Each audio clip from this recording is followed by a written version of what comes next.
What's happening, everybody? Hope you all are doing well.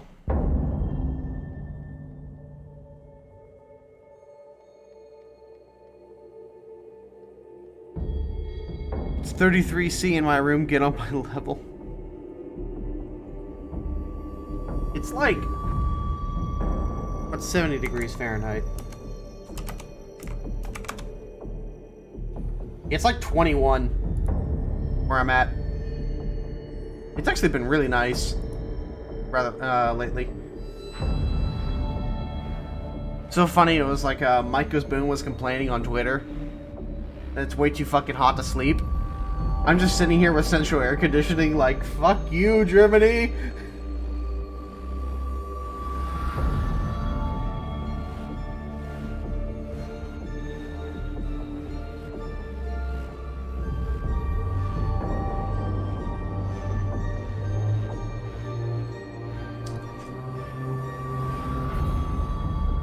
Yeah, that was something I didn't quite understand about Europe.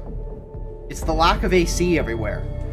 I don't know, maybe it's just because it's just a lot of old infrastructure, but not even the Reichstag has like the German government building has built-in air conditioning. Like, what?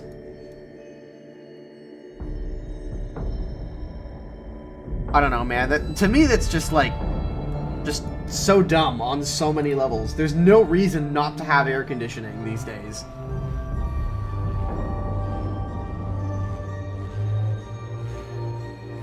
It's like, oh, it only gets hot for a couple weeks in the summer. Yeah, but you're gonna be glad you had that air conditioning. And it's like, and if you're not gonna be able to use it during the winter, just don't use it.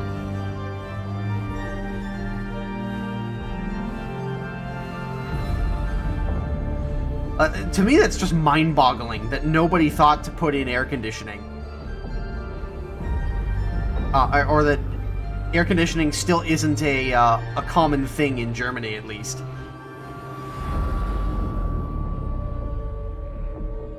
Spent 50,000 points a while ago to buy for life again a second. Would I be able to get those points back and try to beat Sangeli? No. You spent those points.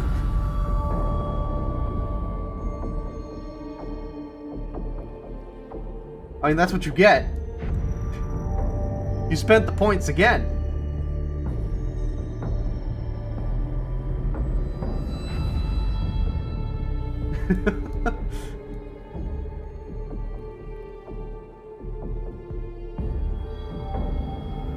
Can I have his second mod for life? Oh, man.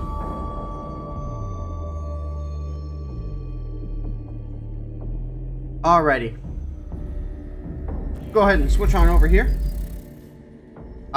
So I do have all of the vehicles as far as like the low tier premiums that are coming in with this event.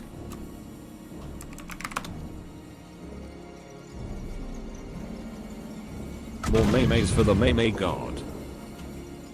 Engineer, thanks for the 3 months in a row Prime, man. We appreciate it. I hope I will have blessing to suffer less now. Hope I will have your blessing to suffer less now. I can give you my blessing. No guarantee it's gonna work. So yeah, we've got the Italian boat. Huh. I could have sworn it had a third gun. Like, there's clearly a mounting point for a third gun here. Interesting. I guess they just decided to remove it. To be fair, having basically 3 of the same guns that are on the Jaguar would have been rather insane. Oh, it's a mod. I see. Oh, I see. So you can have torpedoes or a third turret. Okay. Interesting. Okay, so it's like, do you want to just delete all of the smaller boats? Or do you want torpedoes? Gunners are searching for airborne and surface targets.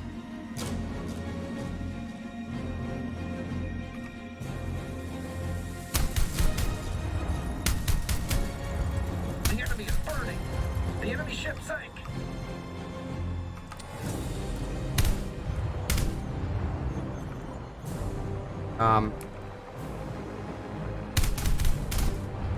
Aircraft down. Oh, also, they changed something about proximity fuses recently.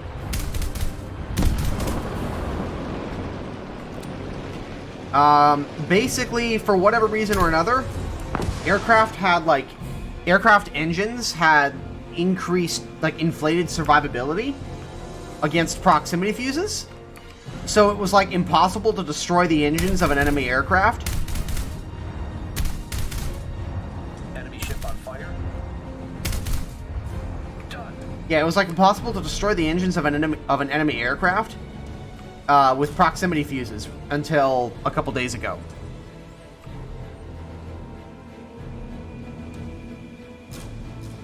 This looks like a great boat. Yeah. I mean, it's got radar. It's got up to three of the same guns that are on the Jaguar. And it seems to be pretty fast.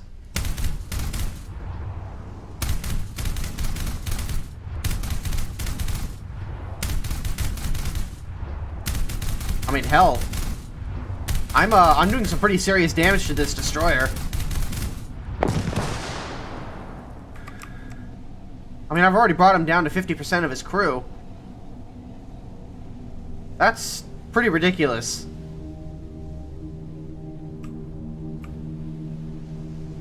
But no armor piercing? I imagine you can load armor piercing.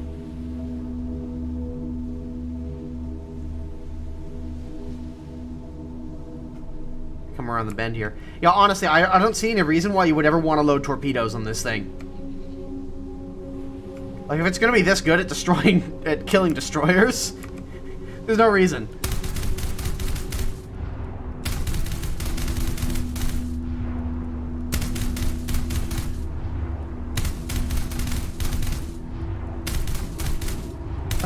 Look at this. Done. Okay. This is fair and balanced.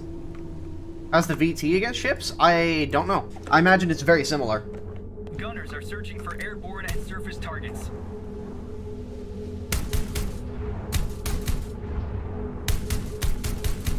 The enemy is burning. Yeah, it seems to be just as effective. The enemy ship It's sank. because all the VT is,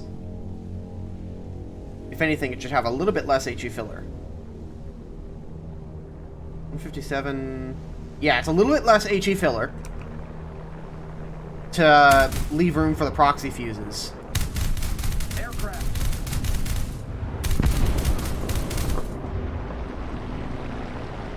But you can see, even with 40mm proximity fuses, it's doing significantly better than it was.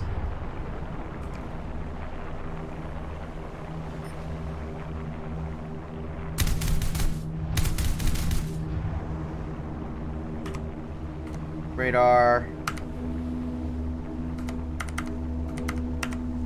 There we go.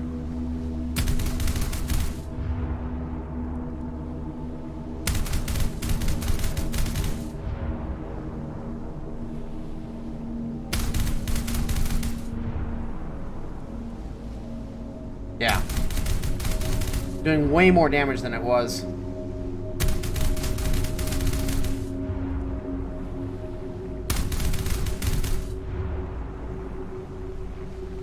We've already taken out one engine. When the proxy fuses are actually detonating, they're kicking ass.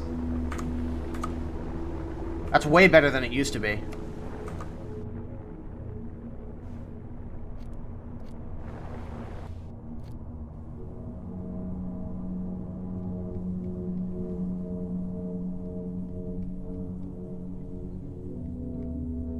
So, I mean, just off of a test drive, and not actually having played it, this should be a very good chip.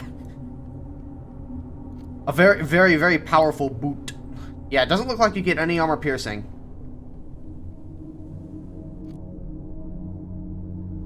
Gunners are searching for airborne and surface targets.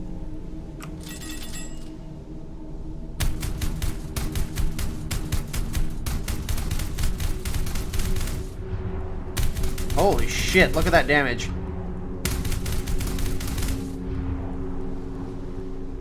What the hell?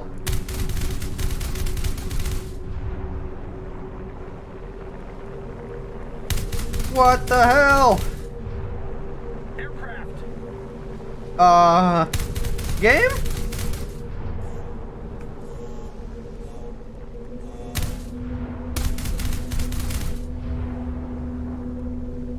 Holy bejesus.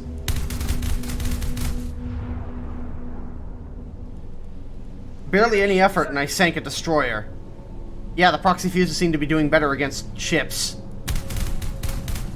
than the standard ones. Yes, and this is a premium. Fucking yikes. This totally isn't completely overpowered. Oh, hey. Nice. Of course, it delivers right after I finish streaming, or right after I start streaming, but whatever. So, yeah, you can basically just load up proxy fuses and get whatever result you need. You can shoot at airplanes with it. You can shoot at ships with it. And, yeah, you'll just kill everything. Yeah, the only downside about getting this ship is that you can't sell the coupon. All of the low-tier vehicles are just going to be granted to your account with no option for a coupon. So if you were only going to go for the low-tier stuff to try and sell it, if you're only going to go for the stuff to try and sell it, then the low-tier stuff to try and sell it, then you're kind of out of luck. How do you do that radar menu? It's under the multifunction menu that they introduced a couple patches ago.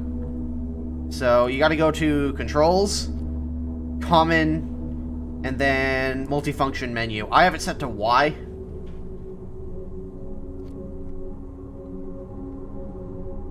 So, and it's not just for ships, it's for everything. Actually, let me go grab that package real quick. One moment, everybody.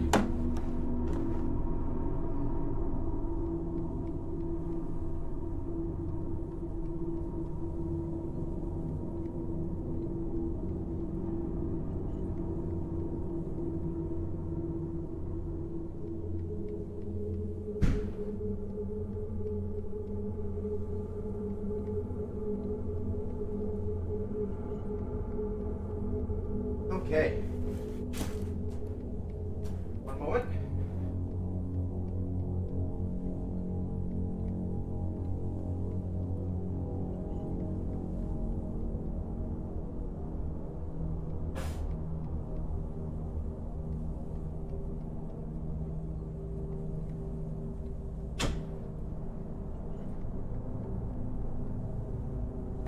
Guess we're gonna do an impromptu unboxing. One moment, everybody.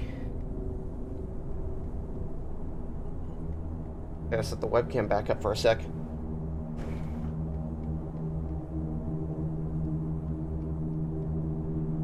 Turn the light on. Hello. Oops, let me turn off that frame. There we go. So this is a VESA mount for my main monitor. Oh god. But I bet you guys didn't think you were gonna get this when you joined the stream. Live unboxing with Miles. How's that green screen thing going? So yeah, good news. Update on the green screen. They have agreed to send me a replacement. I didn't get a refund because they just offered a replacement, no questions asked. I didn't even have to send them back. Let me lower this a little bit so you guys can actually see the box.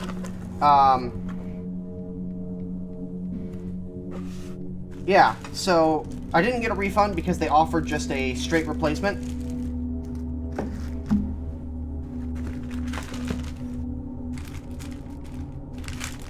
Nice, so they did actually offer a bunch of, they do actually come with a bunch of screws. Okay, I wasn't aware of that.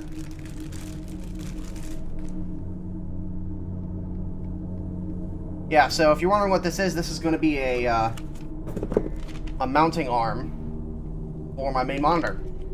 I don't think I'm going to set it up on stream here today because, frankly, that would take too long, and you guys didn't come here to watch me do an unboxing. But I wanted to at least bring it inside and get it somewhat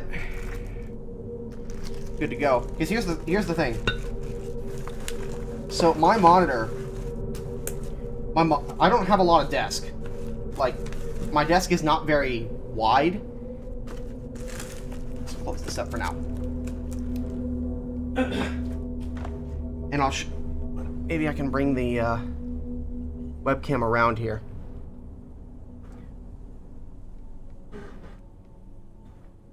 So as you guys can see, I don't exactly have a lot of desk to work with. And if I ever want to do anything with this portion of my desk, I have to kind of awkwardly move the keyboard up. And if I want to move it any farther, it just slides back down because the stand itself that the monitor is sitting on is at an angle. So this is all I have for desk space. And as you can see, it's a very, very busy desk as it is. So yeah. Having a vase mount is going to be very, very useful as far as, you know, just freeing up more space on my desk and being just way more convenient. So, go ahead and shut the webcam back off now. We don't need it anymore. And let's move on to the IKV. Actually, no, let's go take a look at the German aircraft, because I know some people wanted to see that. So we've got the Arado 196. That is a lot of monitors. Yeah, so I've got 3 monitors, and then I've got my laptop. And I'm running a program called Synergy, which allows me to use a single mouse and keyboard across multiple computers. So I've got my main PC set up as like a sort of mouse and keyboard server, and all I have to do basically is just drag my mouse across into my my laptop, and I can like type using my main keyboard and everything. It's very, very nice.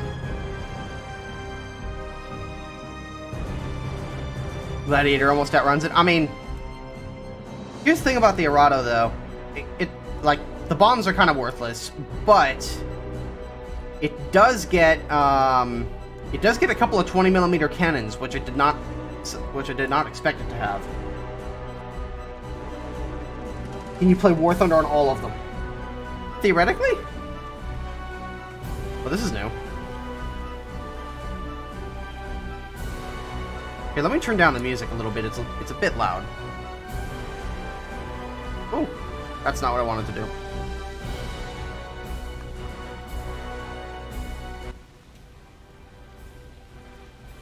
There we go.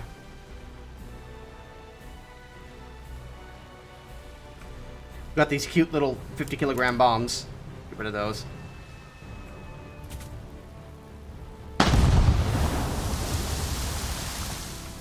So yeah, you have a single 7.92mm machine gun. Which, by the way, the German 7.92s, for whatever reason, are very powerful at low tiers. But the best part is you got 2 20mm cannons. Downside with the 20mm cannons is that they're the MGFFs, so they don't get Minengeschoss. And,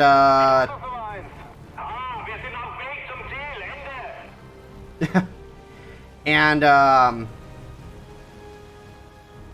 you've only got 120 rounds, so 60 rounds per gun. Which really isn't a lot.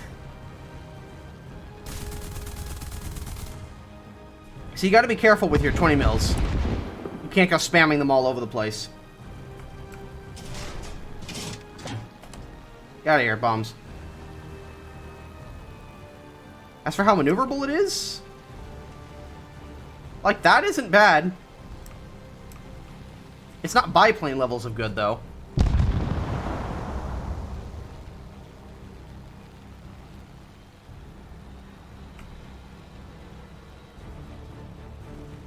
The best thing about the 196 is that the only fuel tanks are in the floats. Oh no. Yeah, if those things get hit, you lose all your fuel. Oh, that's hilarious.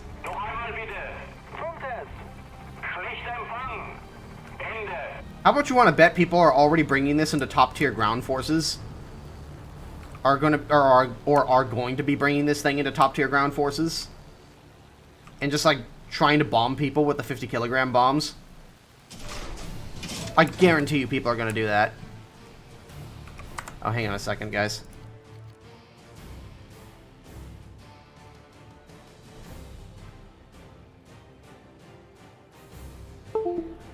There we go.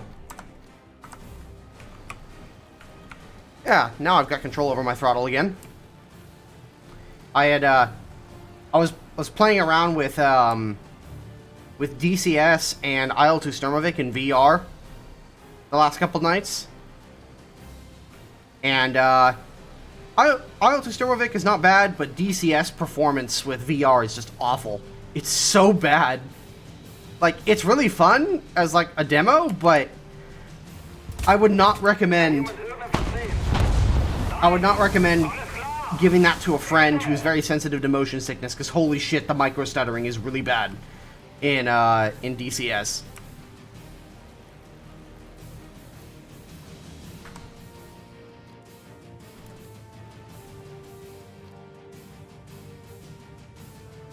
Leopard Mexus plus AR-196 and RB. Oh no. Yeah, and then finally we have the IKV-73. What's so different about this vehicle compared to the M42? Well, first of all, you've got a roof-mounted machine gun, which is very nice. They have removed the hull-mounted machine gun, because there is a hull-mounted one on the STRV M42. If I switch camos, you can actually see it. There is a hull-mounted machine gun here, despite the fact that there's nobody sitting there. I have a feeling it's just the machine gunner kind of just leans down farther and fires the whole machine gun. Rather useless, if you ask me. Yeah, and that's about it. They removed the whole machine gun. They basically just moved this machine gun to the top of the turret where it's a lot more useful. And that's about it.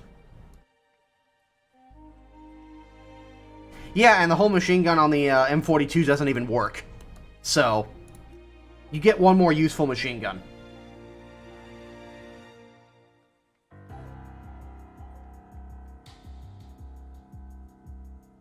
Hey Miles, how do you get guns on your tank like in decorations?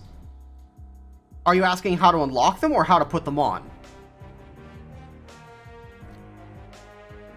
Because putting them on is actually pretty simple. You just go to your decorations.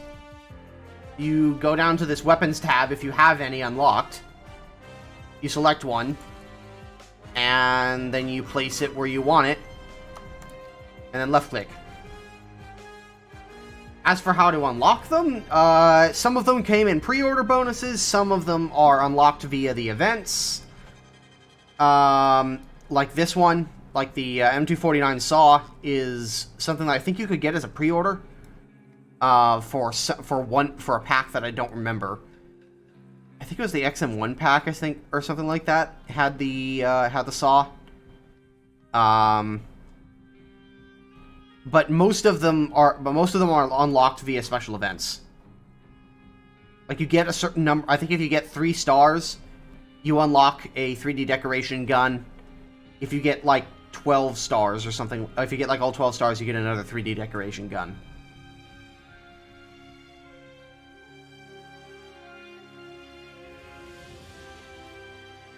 But yeah, most of them are just like pre-order bonuses or decorations you can buy on the market. Every 3 Taker stars, you get 1 gun. Okay, that's fair enough.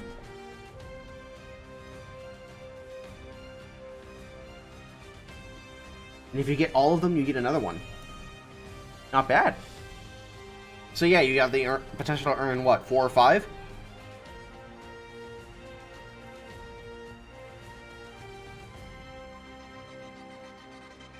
You don't have the Leo or the Tiger yet, correct? No, we do not. So all of the content creators were given test drives of all 3 of the early tier event vehicles.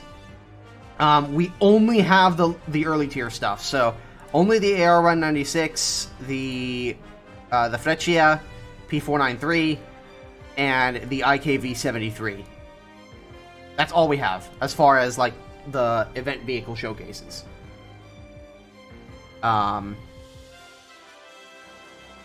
Boat's the best thing out of the low tiers, to be honest. Oh yeah, I totally agree. This thing is a fucking beast. It is nuts. I mean, by default it comes with torpedoes, but let's face it, people. Compared to having a third 40mm, like post-war 40mm Bofors with proximity fuse ammunition, there's no fucking contest. There really isn't. There's just no reason not to take this. Short of you're on Enduring Confrontation, which hasn't been tested in like 3 months. Yeah, this thing will sink destroyers. It will sink PT boats. It will shoot down airplanes. It will literally do anything. Stug will definitely be doing a review on this. I'm certain of it. It would be kind of out of form for him not to. So yeah. Yeah.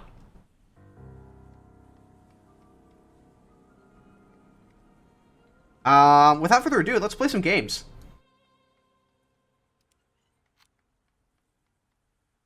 Yeah, so the IKV-73 in almost every way is like no different to the M42. With the exception of the movement of that machine gun. So that machine gun is actually on the turret and it's actually usable now. So that's very nice. Ammo choice wise, we'll go with that. This will be the APHE. That'll be smoke, and then we won't take any of that. 20 rounds of that, 15 of that, and then like 5 of that. I think that'll be my ammo loadout. We'll try that out and see where it goes.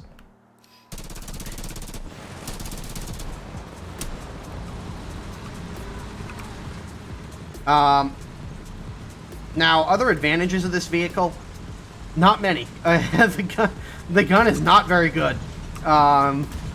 It's workable, but it's not great. Honestly, I would rather have the 37mm with APDS, because actually the 37mm cannons have more penetration than this gun does. And in a lot of ways, they do way more damage. However, one of the main selling points of this vehicle is that it has 15 degrees of gun depression, which is very, very nice. But that's not anything special when it comes to Swedish vehicles. A lot of vehicles have very, very high gun depression. Or very low gun depression, I guess you could say.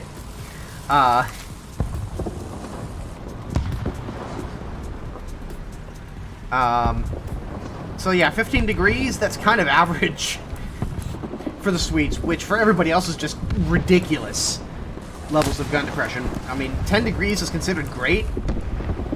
Swedes are just like, nah, fam. We are excellent. Oh, it's an M22. Oh, shit.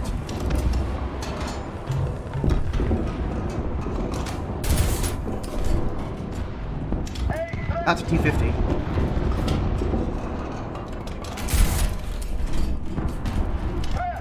Hit. Took out his cannon barrel. Probably backing up. Yeah.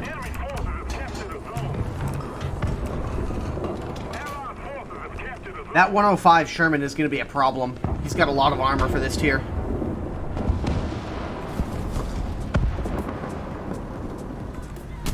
If I can get his flank with an APHE round, I can get him.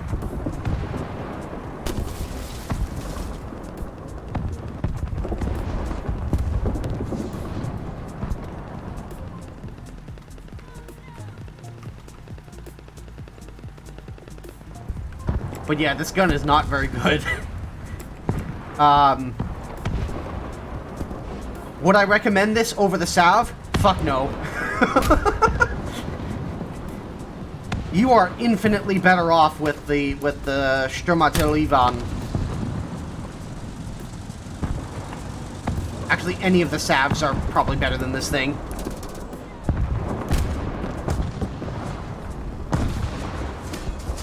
I'm taking a huge risk here.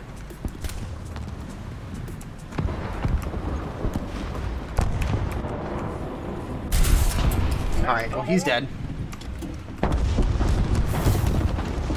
Yeah. They are shooting at me.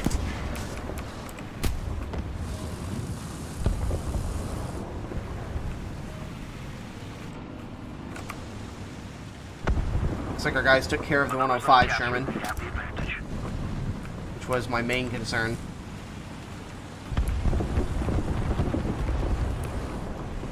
But, yep, by the way, check out this gun depression. That's pretty fucking good. I don't know about you guys, but that's pretty awesome. Sweden at least did one thing right, and that was put as much gun depression on your vehicle as possible. It just means you can put yourself in way more useful positions than most other vehicles can. And that's, I think, the other problem with the Swedes, though. The main problem with low-tier Sweden is that their vehicles aren't necessarily bad, they're just super quirky. They're just weird.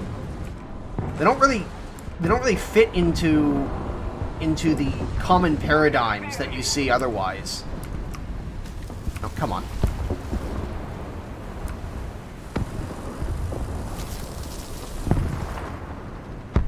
Why are you gay, Volga? Why are you gay? Did you get the PC running? Because I saw your Twitter post that the PC arrived, or that the nope, not yet. Oh, are you still waiting on that BIOS stick?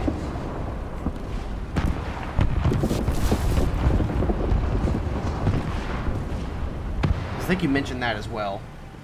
That was like the main thing you were waiting on outside of the case.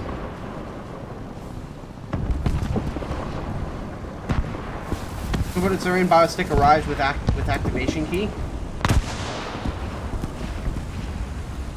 M.2. Oh, okay, so your SSD still isn't there. Okay, yeah. Man, that fucking sucks.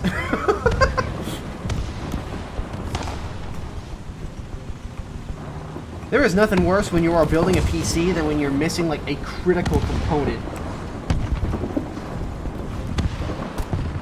Another zone captured. The goddamn cable management. Yeah, cable management is not my favorite thing. Although my brother got this he got this Razer Lian Li case. I know that the Lian Li case in general is actually pretty popular, and I see why now. Holy shit, there's so much room in that thing. I felt like I was working inside of a fucking mansion when I was building my brother's PC a few weeks back. That thing has so much room inside of it.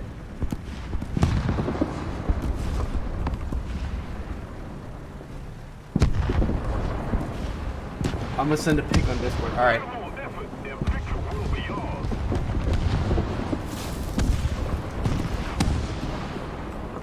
Yeah, I mean, I had a mid tower, or a mid-sized tower.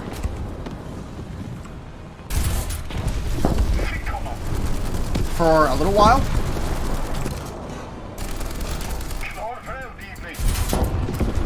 I had a mid-sized tower for a little while. When I first when I got like my first proper gaming PC. My first proper gaming PC that I ever got was a pre-build from Fry's Electronics.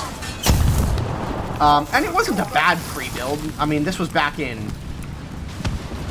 2012, 2013. So like, as far as pre-builds go, it wasn't horrible. I mean, but it was about a $600, $700 pre-build. So you can imagine that it wasn't exactly the most ergonomic thing to try and work in and upgrade. But the case was, like, if there was one thing that they did skip out on, it was the fucking case. The case was a piece of shit. I hated that thing. Because the standoffs, for example, were all non-standard. They were all proprietary. So it made trying to upgrade the motherboard and a pain in the ass. Not only that, but the standoffs tended to strip. So by the time I finally moved into the case that I am in now, which I am much happier with. It's like an NZXT something. I'd have to check. By the time I got out of that case and moved into the one that I'm in now, which is a full tower. I had like 3 standoffs left for my entire motherboard. Yeah, I think it was like 3 or 4 standoffs left. Because all the rest of them had stripped and fallen out of their screws. Like, it was bad.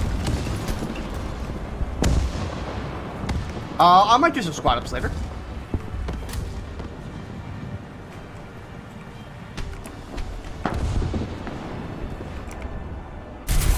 Oh shit! That M3 Lee is going to be a pain in the ass.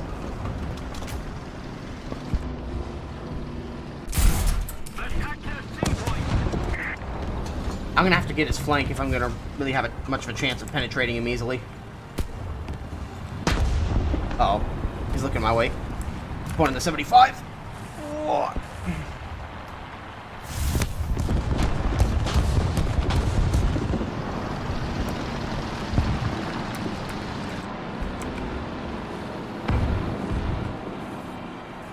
Okay, where the hell did he go? Did he like drive down? I suppose it's possible.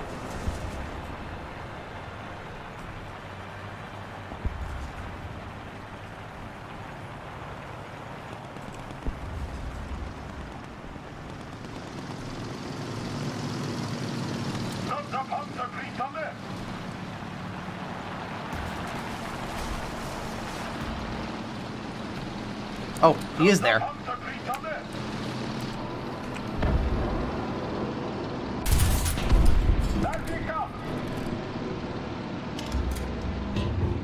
Reset his repair process. There we go.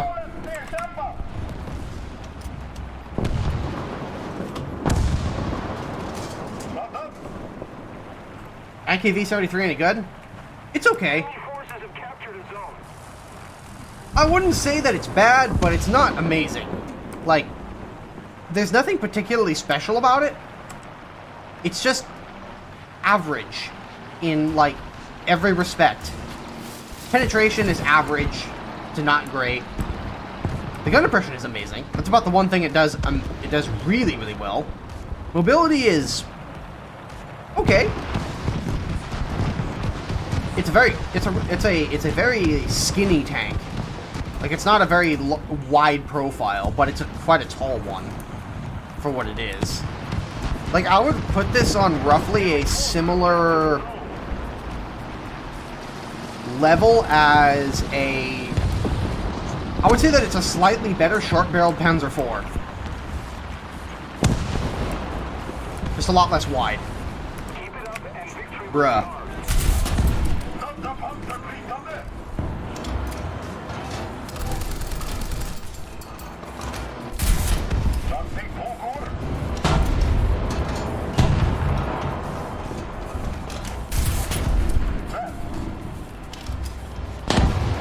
There we go.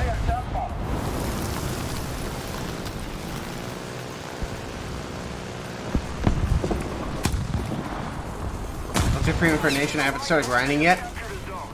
I mean, for all intents and purposes, this is an STRV M42. with a roof-mounted machine gun. That's all it is. Outside of that, there is virtually no difference. Like, if you get up-tiered in this thing, you're gonna struggle pretty hard. I bounced off the side of a Cromwell. Are you serious? Alright, that's better.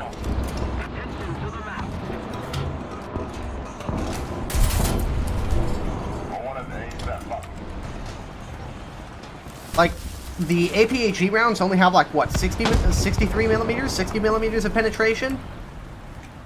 And the armor-piercing shells are not great either. They go up to, like, 80? Or something. Also, no stabilizer, obviously. Because, Euro tank.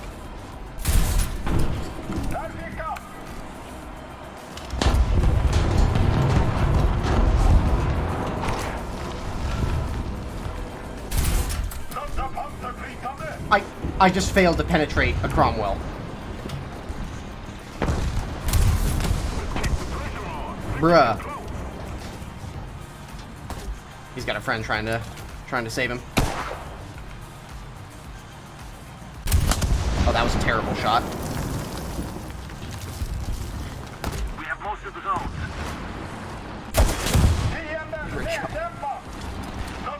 So I won't say you can't do well in this thing. Just be prepared to have to try really hard. Ah, shit. Okay, well, I got 4 kills with my first life. I will take that as a success. I pretty much survived the entirety of the game. Like, I would say if you're going to get a premium, like, if you have a choice between this vehicle and the S.U.F.F.E.R, get the fucking S.U.F.F.E.R. Do yourself a favor. That being said, if all you're going for is, hey, free premium, then yeah, it's okay. It says tank destroyer. It's just a medium tank.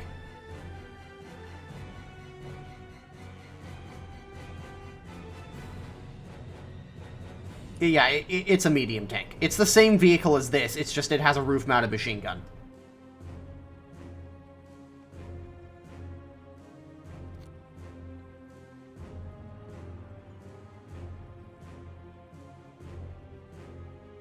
But yeah, if you get this thing for free, like, it's not going to be great. Like, this won't be another pack wagon. But as far as free premiums go, here's the thing about it. It's rather unremarkable. Like, outside of the gun depression, which is kind of standard, like 15 degrees of gun depression is pretty common in the Swedish tech tree. Outside of the really, really high gun depression, there's really nothing stand out about this vehicle. Does that make it bad? No. But there are better options. It's too much for a rank 2. I mean, everybody's got their own price points. I personally think that the S.U.F.F.E.R is like one of the best premiums in the game. Like, there's something to be said for having 6 shots or 7 shots of 120mm APHE within the span of about 7 seconds.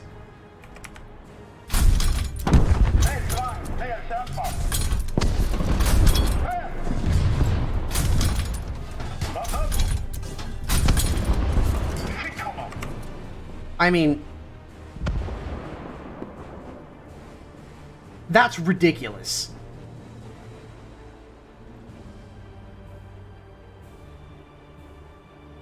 Very long in terms of grinding out the tree.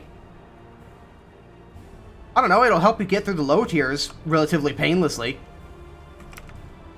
Again, everybody's got their own price points. If 20 euros is far too much for you, then that's perfectly fine.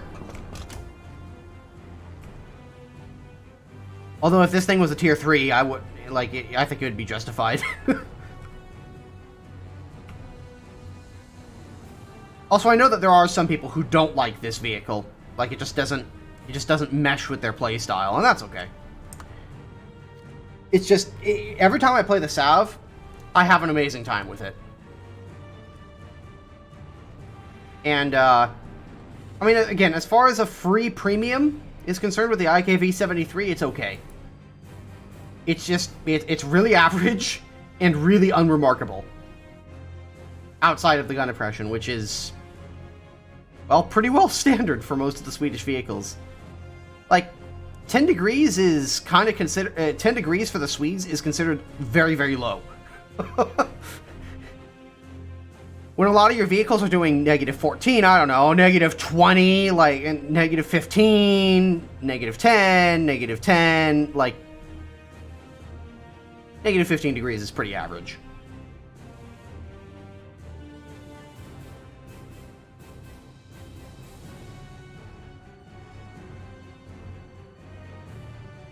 S.U.F.F.E.R is a fun roll drift around the corner and boom kill stuff, yeah. 20 if it was rank 3. Yeah. I could see that.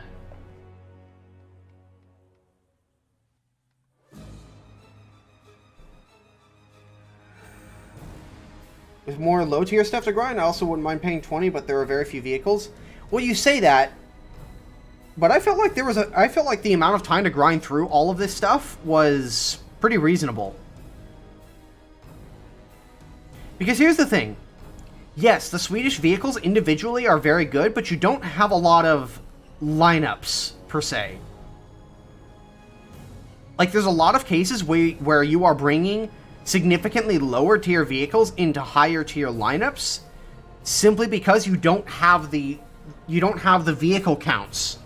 Like, you don't have the largest number of vehicles to carry you through a top tier situation. So, like, I found, for example, that like 4.0 to 5.0, like, the only 5.0 Swedish vehicle they have is this one. They've got two 4.0s, so, and they're pretty close to this in terms of performance. So, like, that's a pretty decent lineup. But, like, 3.0 is the only other lineup that they've got. And below that, it's kind of all over the place. So, also, there has been discovered in the files an STRV-74 with RB-52s. The same missiles that are on the British Premium. So, the SS-11 ATGMs. There is an STRV-74 with SS-11s mounted on the turret. So, that might end up being a premium, but it's been in the files for months now, and we still haven't seen it, so... I still think the S.U.F.F.E.R is worth the purchase, especially if you're looking to just get a low-tier premium, personally, but everybody's got their own price points.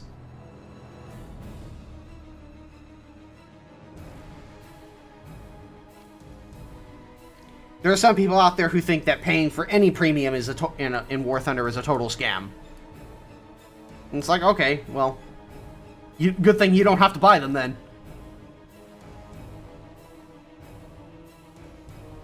Play another game.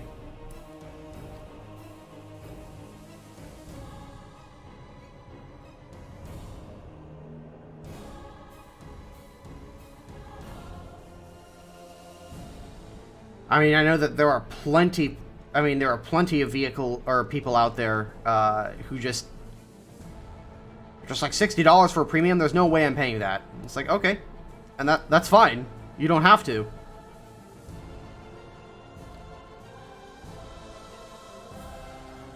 Personally, I think that what should really determine whether or not you buy a premium is how much you actually play. Switch these around a little bit. Should be 5, 15. I think what should determine what you buy, it depends on, well, obviously how much money you have, and like how much of a budget you've got, and how much time you spend in the game. Do you spend hundreds and like thousands of hours in War Thunder on a regular basis, then yeah, a tier 6 premium may very well be worth your cash.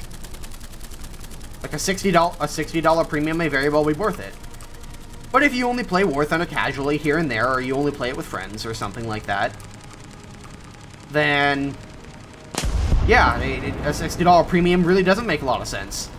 Except for maybe like a birthday purchase or something like that. Like a very, very rare purchase. Maybe like treat yourself or something like that. Although, honestly, I think you'd probably, in a lot of ways, you'd probably be better off spending that kind of money on Golden Eagles, but it depends on the vehicle.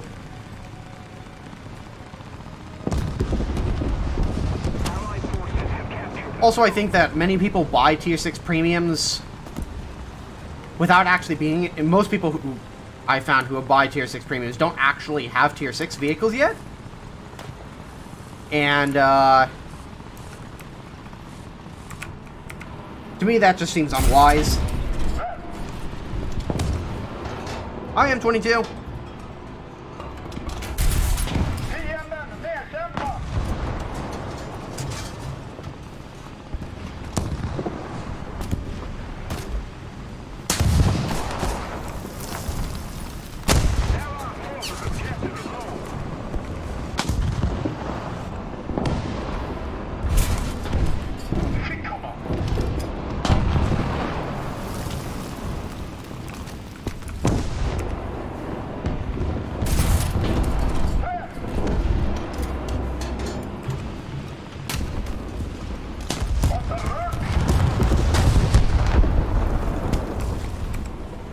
It's crazy to me that I can aim the gun all the way down here.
Oh, this is annoying.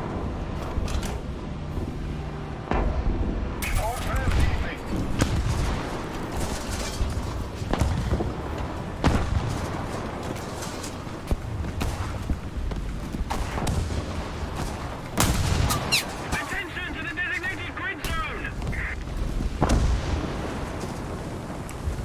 Fienden skjuter indirekt eld på rutan. Laddar.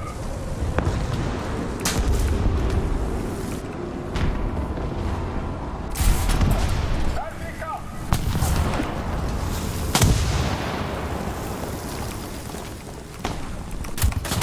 Vad rör dig? Fienden skjuter indirekt eld.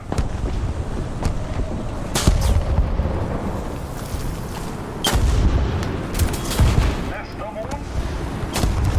I may or may not have forgotten which button did what.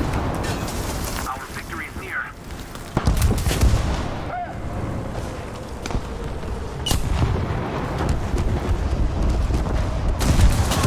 There we go.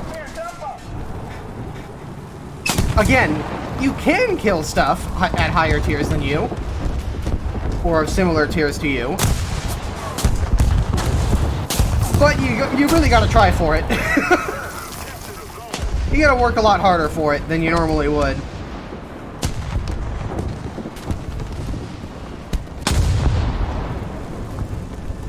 Bravo! Vår position är under indirekt eld.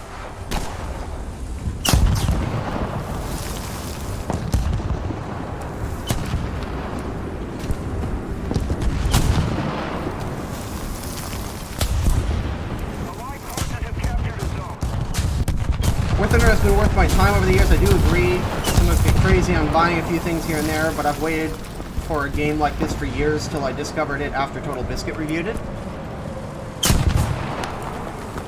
Hello.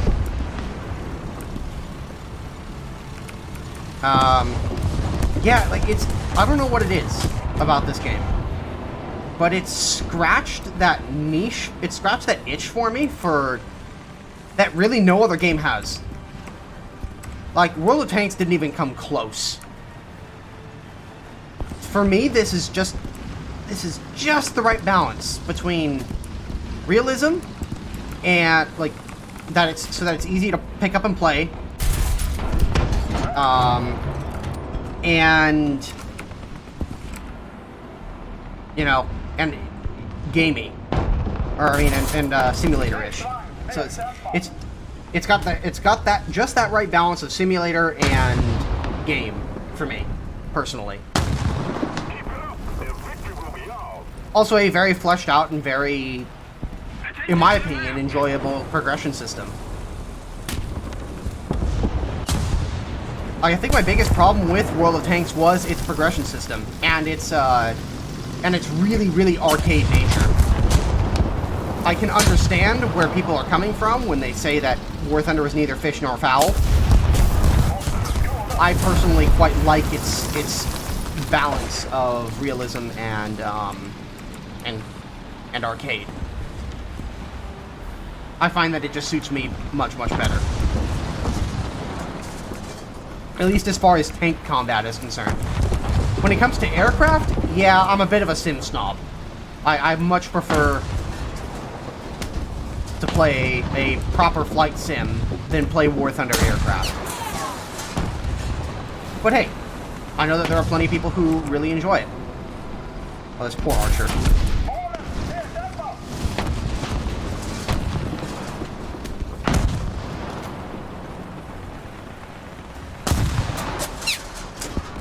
He worked so hard to get up here.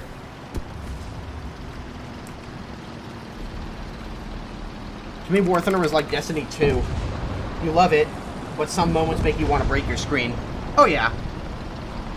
But that's pretty much true about any multiplayer title.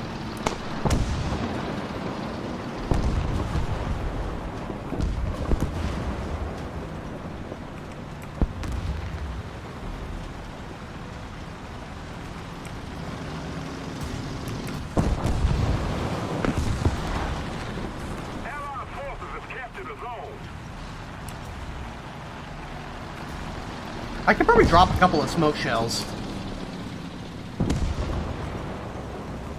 Just a little more effort, and victory will surely be ours.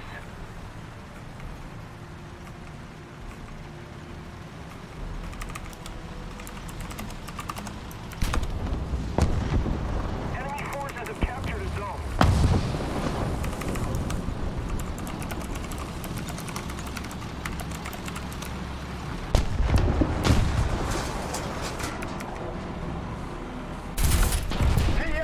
Oh, no, you don't.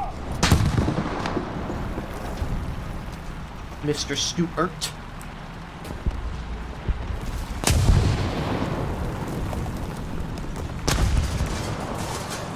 I can understand, like, Tanker Man who says it's neither arcadian or realistic enough to be fun. That is just personal preference. I mean, the guy's a tanker by trade. Or was a tanker by trade. He has personal experience on a lot of these vehicles, and so, for him, he prefers a proper sim. I get that. I totally get that. I am very much the same way when it comes to aircraft. What I also suspect is that, I mean, Chieftain has made no secret about the fact that he grew up playing a lot of war games. Like, playing a lot of tabletop war games. So he's more willing to put up with the level of RNG that World of Tanks has. Not only that, but he also works for them, and, like, he likes the game in general. That's fine. Again, War Thunder, and he does have a point that War Thunder is neither fish nor fowl. It's neither a simulator nor a true arcade game. I like that about the game. He doesn't. And that's fine.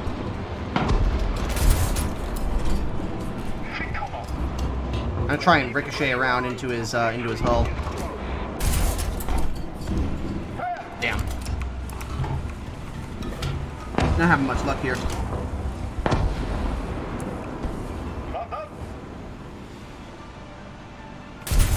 Oh shit, he's looking at me. Okay. Back off. Actually, the smoke shell might not be a bad idea here. Force him to move a little bit.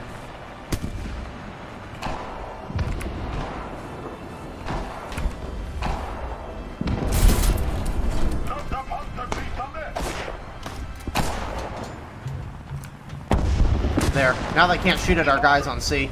At least not easily.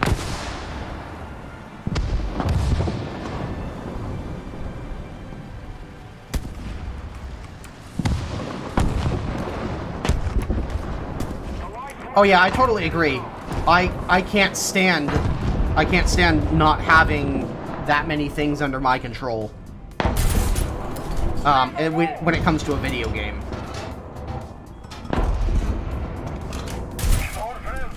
Again, I think Nicholas just has a higher tolerance for that sort of thing because he's played war games over the years, and tabletop war games tend to be highly unpredictable. Just because it's whatever the way the dice rolls, really. That determines who wins the game. I'm not used to that sort of thing.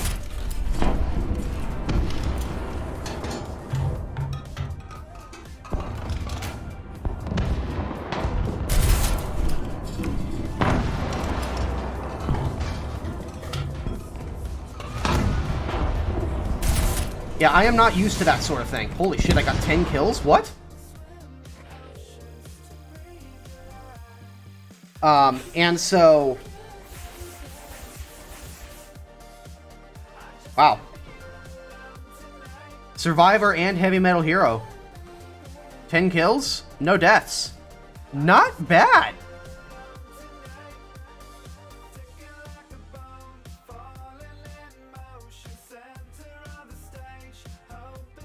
But yeah, it's like, I just don't like the level of RNG that World of Tanks has. Not only that, but I feel like their progression system is a lot more predatory. And I say predatory purposely because at every step of the way, it feels like World of Tanks is trying to burn a hole in your pocket. Whereas War Thunder, I feel, is a lot more forgiving in the progression department. Like, it's designed, like, the progression, a lot of the mechanics in World of Tanks are designed to frustrate you. To spend money on the game. And while I understand wargaming does have to make money, and arguably their method is very successful because they're like they're in like the top 8 biggest gaming companies on the planet.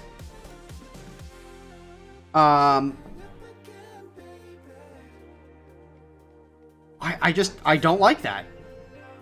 I don't like the fact that the game is trying to burn a hole in my pocket all the time. I mean, give an example here. If I had played a game like this in World of Tanks, I likely would have lost money. Because I probably would have had to dip into premium ammunition. And premium ammunition is prohibitively expensive on purpose.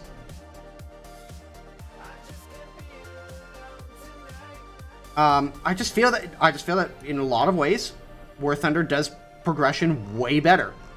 And I feel like the mechanics around the way that the game works, as far as damage models and so on are concerned, are way better executed. Again, Nicholas prefers World of Tanks, and that's okay. I'm not, and hey, if anybody in the chat happens to prefer World of Tanks over War Thunder, all the power to you. I have got nothing against you. I don't see any reason why we need to scream and shout at each other. But I simply prefer War Thunder's balance of game to simulator. Simply because, quite frankly, there aren't that many good simulators out that properly replicate the level of like damage models and stuff like that Some games have attempted to do it, and some mods have attempted to do it.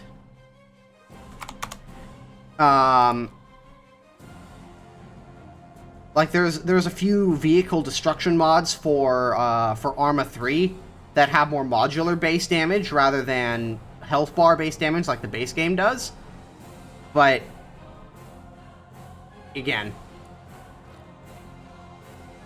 like nothing really has come close that's either affordable or mass marketable.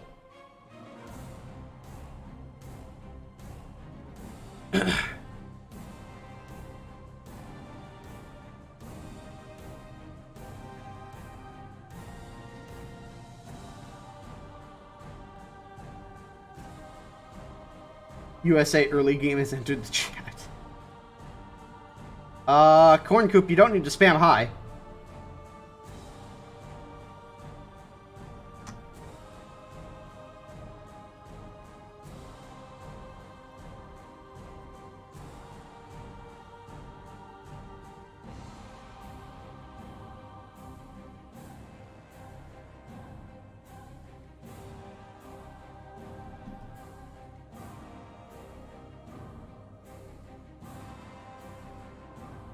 Just enthusiastic, I guess. Yeah, I suppose so.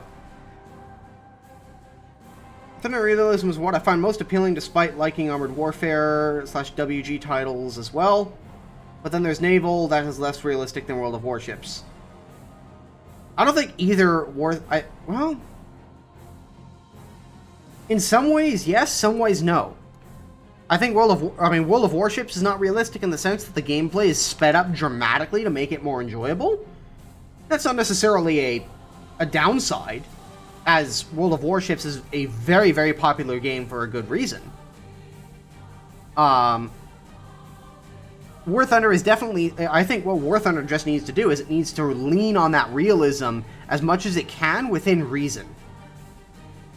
Because honestly, if you start making War Thunder too arcade-like, then you're trying to compete with Wargaming's titles, and Wargaming's titles, in my opinion, do arcade battles way better.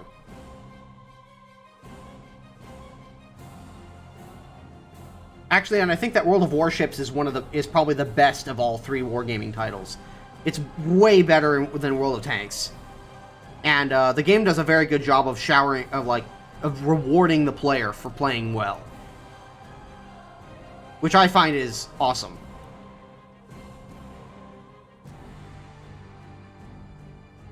Yeah, again, I think that War Thunder strikes that great balance of realism and accessibility. It does that better than any other game that I've played personally. But I can understand why people who are more simulator focused wouldn't like War Thunder, and why people who want a lot more arcadey aspects necessarily wouldn't like War Thunder either.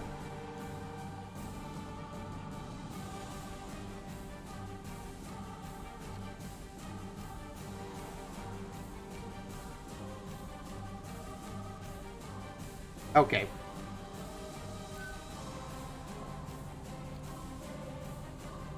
Yeah, that's enough, Corn Coop. You don't need to spam. We asked you to stop, and you just kept going. That machine gun doesn't have a magazine in it? Oh, you're right. It doesn't. I didn't notice that.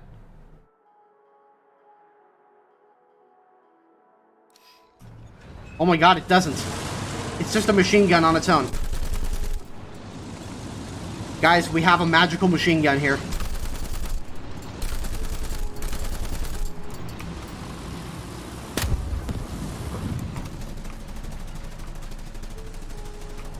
Games like Hoi 4 and War Thunder, we want to learn more about World War II history. That's great.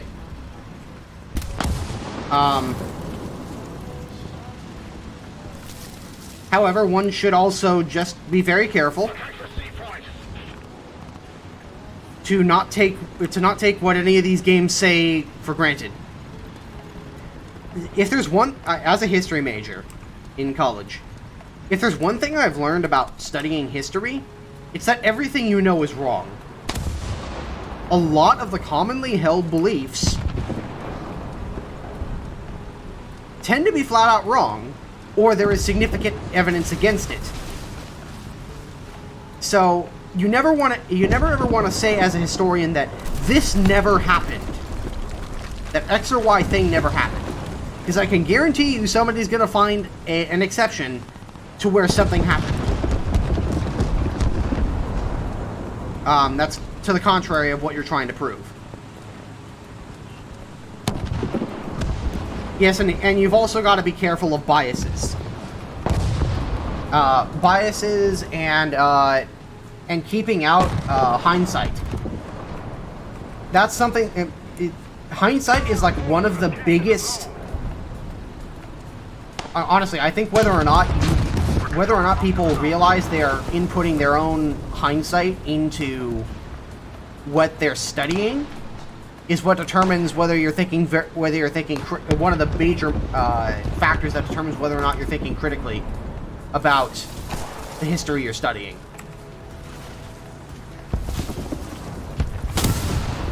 Crusader Mark III just took a shot at me.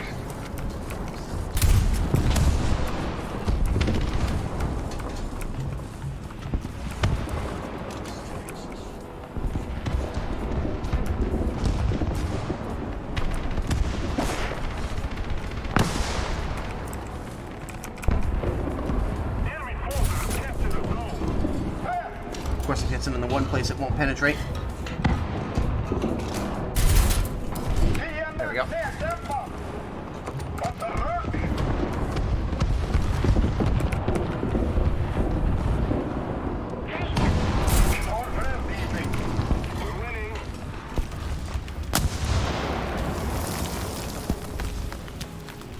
Most of the zones are under control.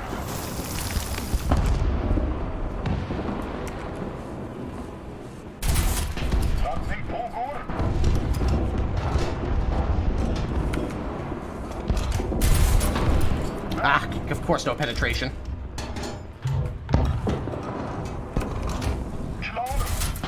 Gotcha.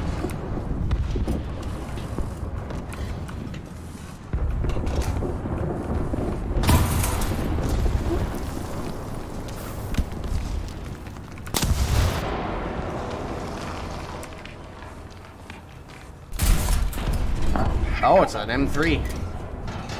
Grant.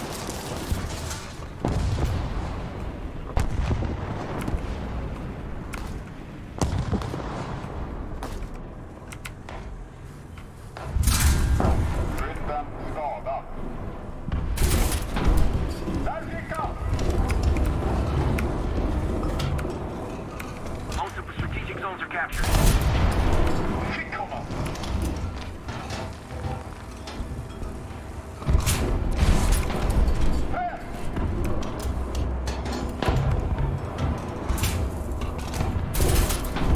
There we go. I'll admit, I am a little surprised at how how sturdy this thing is. I did not think I was going to bounce a Grant 75 multiple times like that. Why have you decided to use Solid Shot over APHE? Because the Solid Shot actually has some decent penetration on it.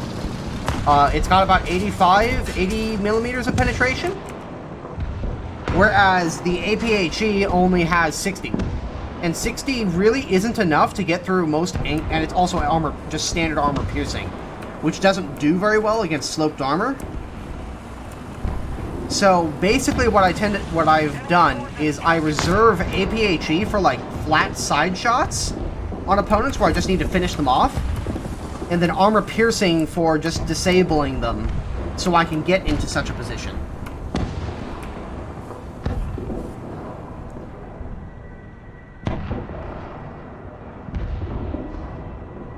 Don't want to expose myself. Firing too early here.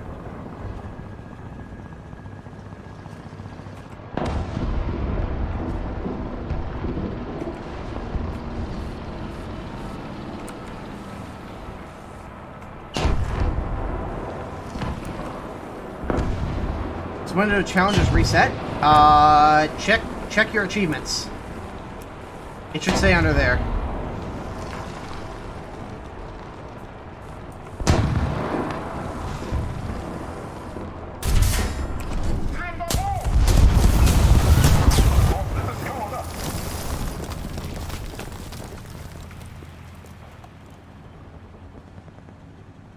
hit? I think that was artillery that landed on me.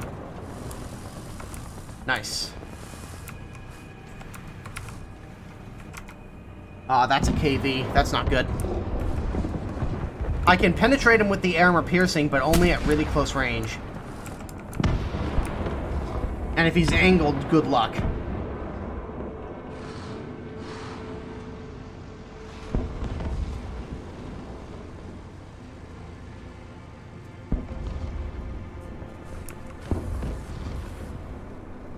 So the tier 1 Swedish tanks have more penetration than this prize? Yes. Yeah, the reserve vehicle with its APDS rounds has better penetration against sloped armor and across all angles than this thing does. At tier 2 and at battle rating 3.0. That doesn't necessarily mean that this is a bad tank. It's just that it's... Well, you're gonna have to try harder. Yeah, you're gonna have to work for your kills. You can't just click on everything and expect to penetrate. You've got to be very careful with where you place your shots and with who you're fighting. The enemy's getting closer to victory. Oh shit, that's the KV. But I got his loader. Oh shit, I can't see through the tree. Yep. Something shot me from my left and took out my engine. I couldn't see through the tree very well. Not only that, but the armor on this thing is not particularly great. But yeah, as you can see, my APDS penetration is significantly better than my AP. This uses the exact same... This is effectively the same tank as this. Cover me. This is a 3.0 BR vehicle.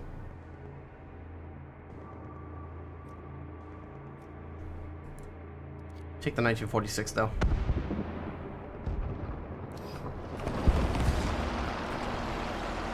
Attack the B point. Roger that. Need backup.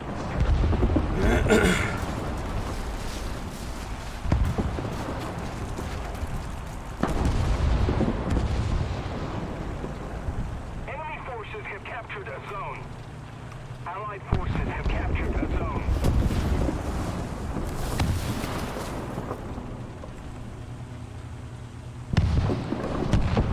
Hope the Swedes get the T-34-85 with the Germans 75mm L-48.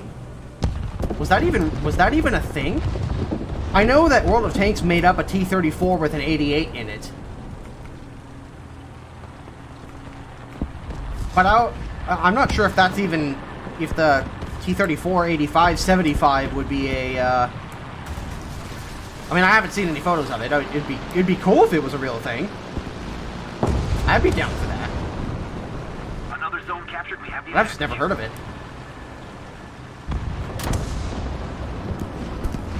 Thanks, Guy Jubles. Very cool.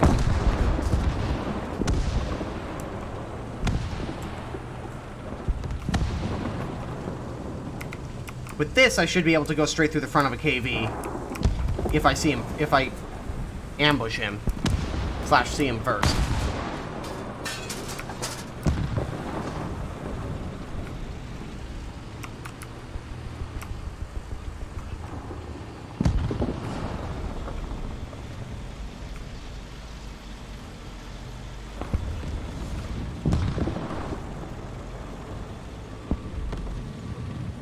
Going to hope that he's no longer over there.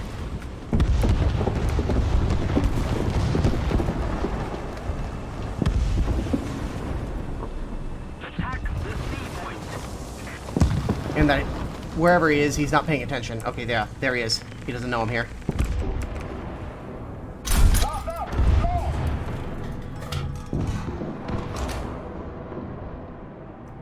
Oh, and that M18, or that M22 is going to get away.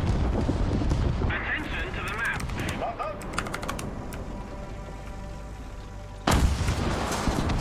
You know what? I'm not going to worry about the M22 for now. I'm going to go back and cap C.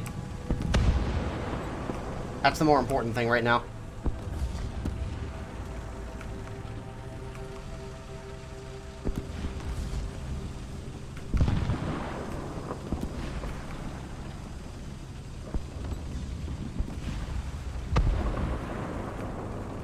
Yeah, the T3485M would definitely be very, very good. That could be like Panther levels of good. You could put that thing at like 6.7, I think, and it would be alright. Or 6.3, and 6.0, 6.3-ish. I think 5.7 might be a little low.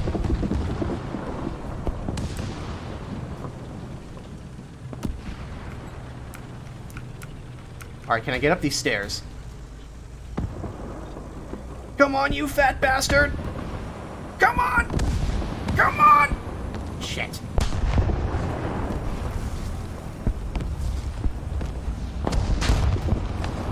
I hate the terrain interactions in this game so much. Community game of F.U.F.E.R. Here's the thing. F.U.F.E.R.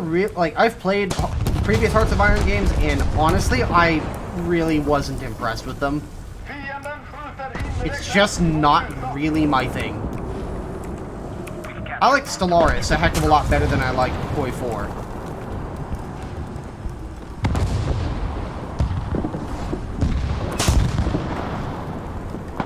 I mean, if you guys want to organize a community F.U.F.E.R. game on the Discord amongst yourselves, that's on you guys.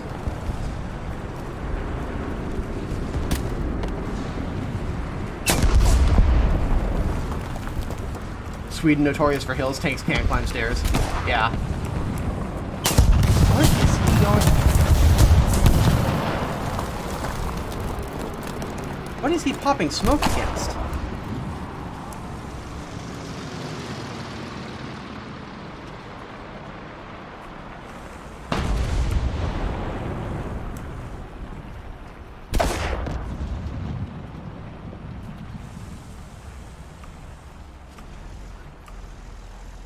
Right now I'm hooked on War Thunder and Elite Dangerous. Elite Dangerous is another game that's very, very good, but I can't seem to get into it. Like, I feel totally directionless without people to play with. And I've got some friends who play it, but it's like, unless I'm playing with buddies, I feel no need to just jump on and play on my own. I just don't. And I know that some people really get a kick out of like making your own story and making your own game. I'm not that creative anymore. I think if I was a lot younger, because back in the day, I was one of those people who would play with mission editors and like set up my own scenarios and build my own missions and stuff like that. I did that a lot when I was a lot younger. But I kind of got over it. Like, I grew out of that as games started to become a lot better. To the point where I don't want to put in the work to have to build my own missions and such. So, if I'm given, like, an objective and a story to go along with it, I'm sold. Generally speaking. But, building my own story is difficult for me creatively. Which you would think I wouldn't have any problems with, considering I make unicorn reviews for a living, but...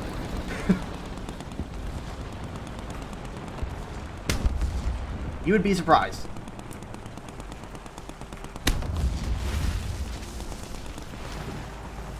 I have an orca that jumps 60 light years.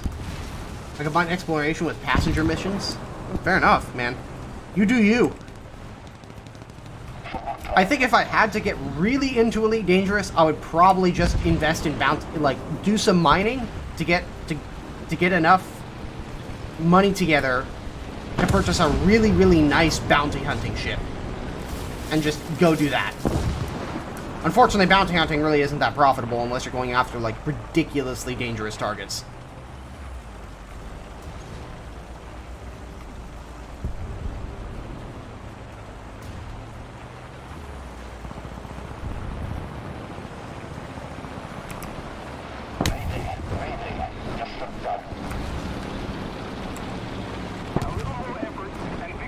What are you doing up here?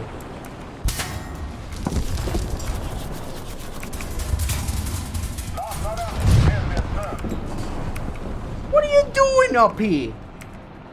I think he's actually gonna be able to beat my reload. I'm gonna back up.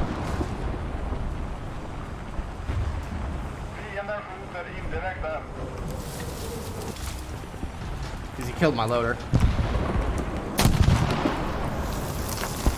No, definitely not nowhere near as exciting.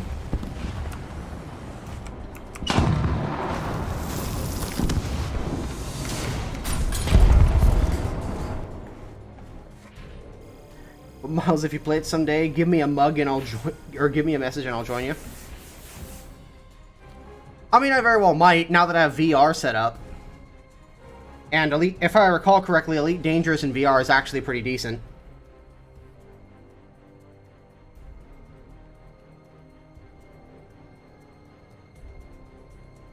I mean, I've got it installed. And here's the thing, I have TrackIR. So it's not like I'm without any sort of means of like head tracking or something like that. And it isn't my first experience with head tracking systems. But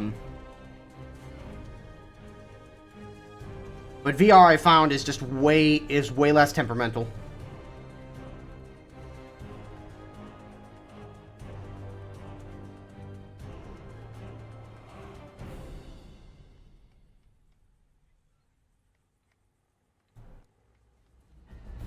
Let's see here.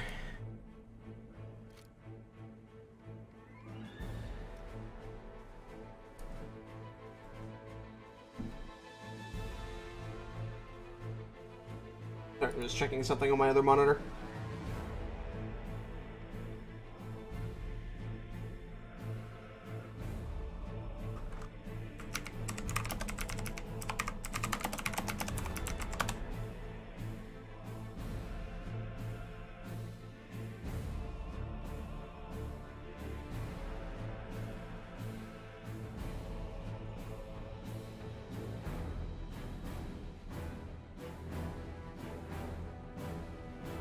Let's see here.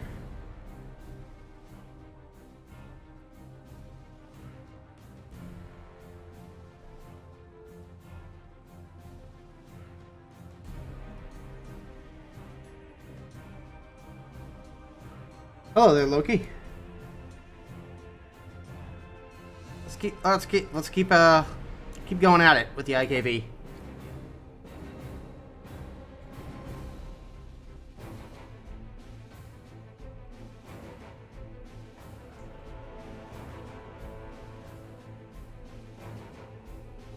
But yeah, with Elite Dangerous, I've kind of played it on and off over the years, and I've never gotten addicted to it on my own, like some of my friends have. I know that there are some of my buddies who have just been playing it continuously for years and years and years now since the closed beta, versus like the closed alpha, basically. And I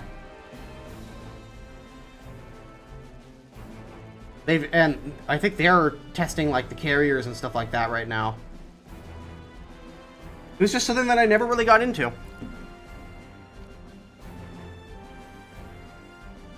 We got according to Restream, we've got 102 people total watching combined from both YouTube and Twitch. I appreciate that, guys. Thank you. Also, even if you guys are just lurking, not even talking, thanks for being here. I appreciate you guys.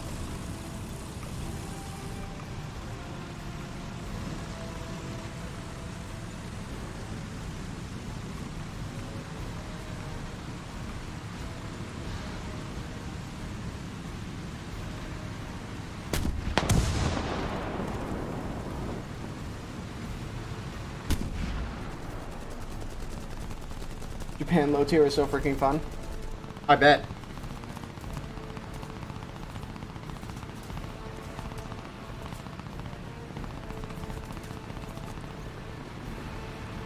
Japan and War Thunder sucks? I don't know, I quite enjoy Japanese ground forces.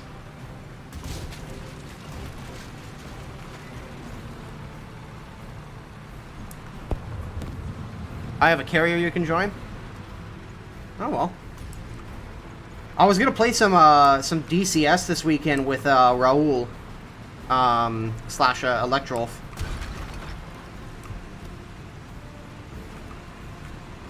Gaijin forgot about Japan? It's just that Japan isn't very high of a priority. Shut up! Bless God and get fruitful! Libercan! Thanks for the Prime sub, man. Really appreciate that. Shut up, bless God, and get fruitful. That's a great meme.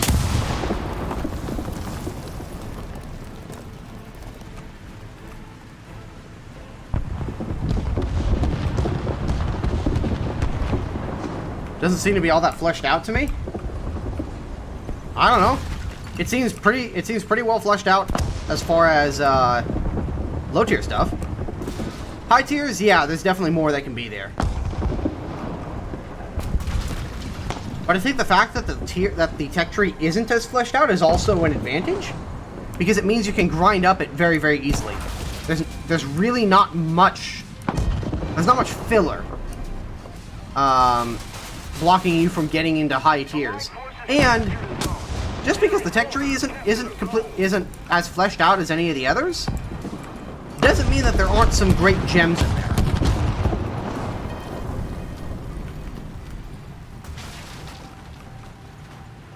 Like, there's plenty of great vehicles in the Japanese tech tree. Like, tier 2 to 3, Japan is really fun, especially with those Japanese long 75s. They're so good. They've got really great tank destroyers. Type 16 is just bae.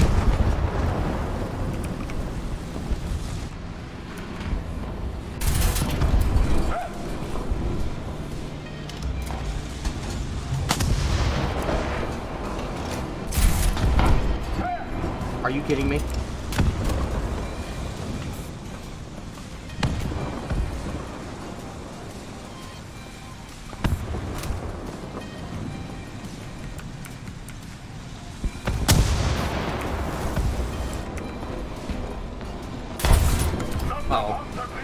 I'm in trouble.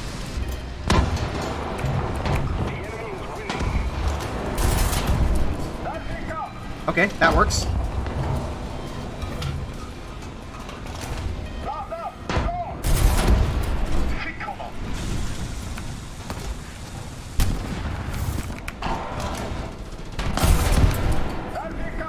Oh, come on. Alright, that was the fuel tank.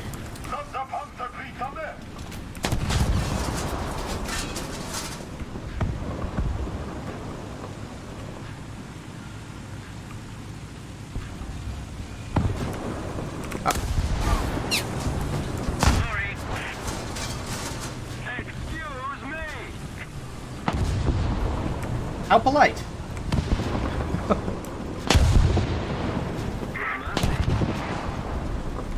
Affirmative.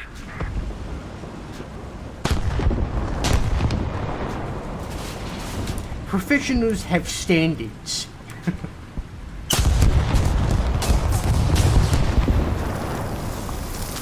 Lost Shackles, I'm in danger. Yeah. Yeah, that KV. That was a bit of a butt clencher.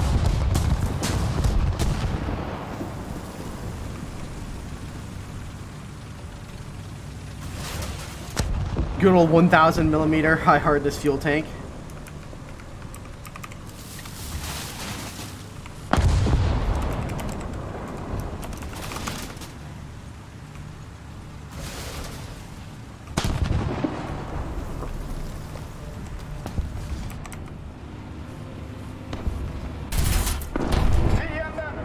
There's a KV out there. I don't know if anybody saw him, but he like went behind that building. If we don't do something fast, the enemy will win.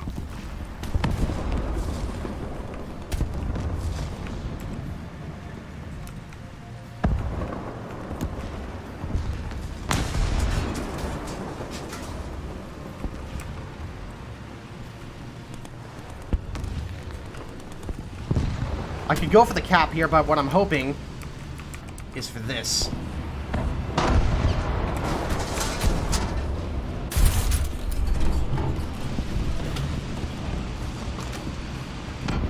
Yeah, none of these guys know I'm here. Perfect. Just how I like it.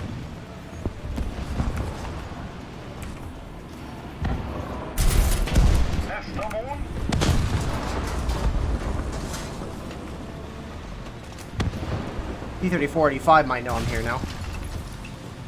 Or T-3476, where the hell he went. Looks like he went right. Alright, well I'm gonna deal with the Sherman first. Sherman is down. Let's see if we can catch that T-34.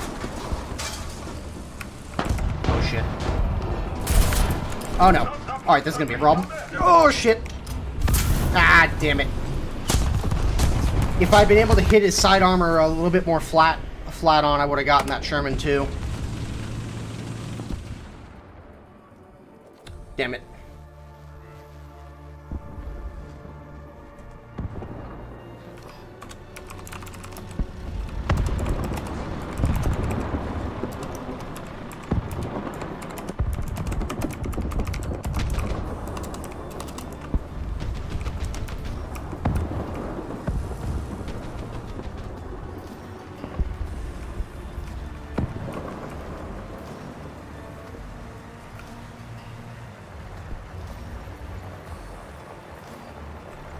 Oh, nice.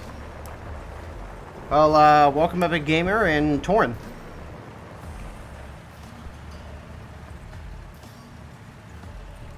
Interesting. Another Is zone this captured. We have the the advantage. gunner's site? No. The enemy is winning. Huh. It's a very interesting turret design.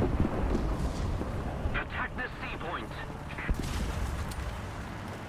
Indirekt eld, enligt följande.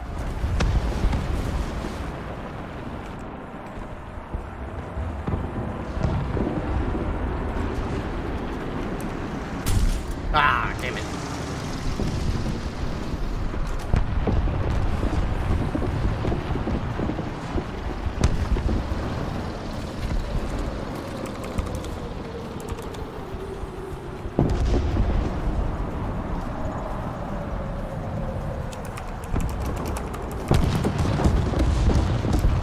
Enemy forces have captured a zone. Attention to the map. Preparing. Enemy forces have captured a zone.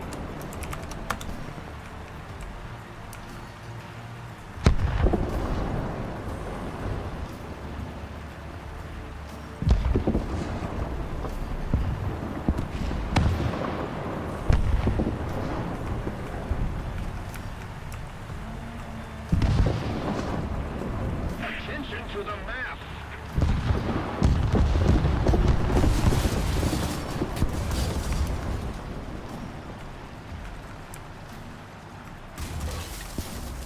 Need backup.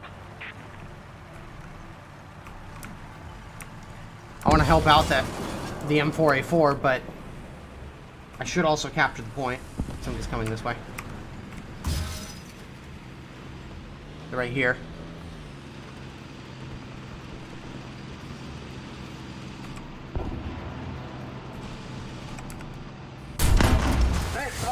Got him. I'm actually very lucky that actually ammo racked him. We need to put more pressure on the enemy. They're winning. Nice.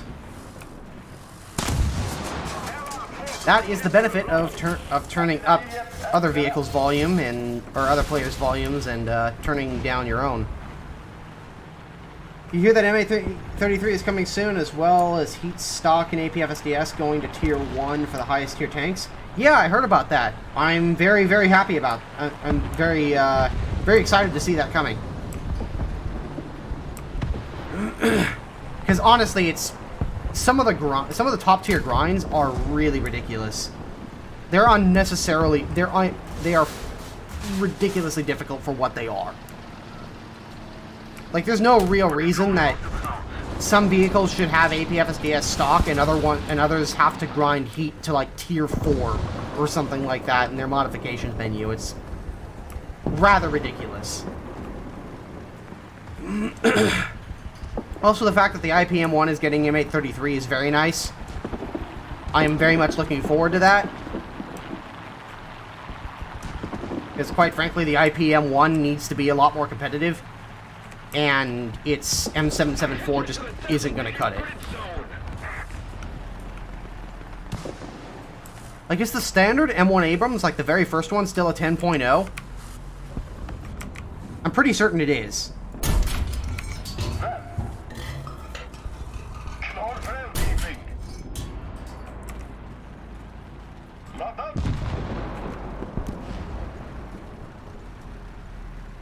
Because it has no reason being at 10.0. 9.7 feels a lot more reasonable.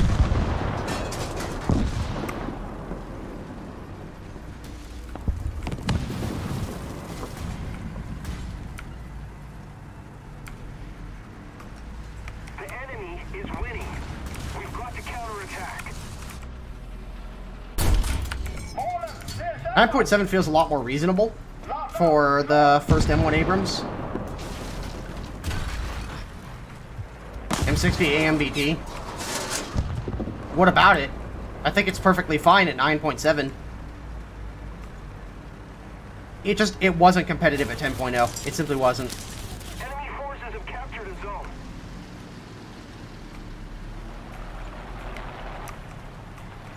About the only thing that the AMBT has going for it is its ammunition.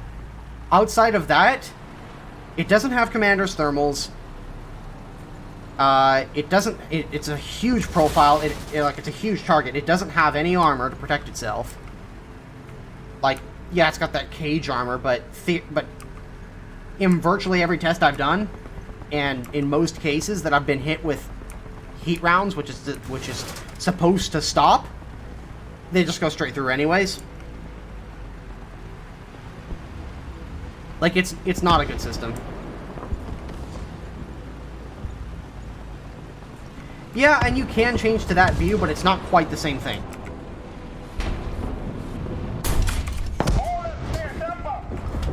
Also, have I mentioned that these Swedish 37mm are ridiculous?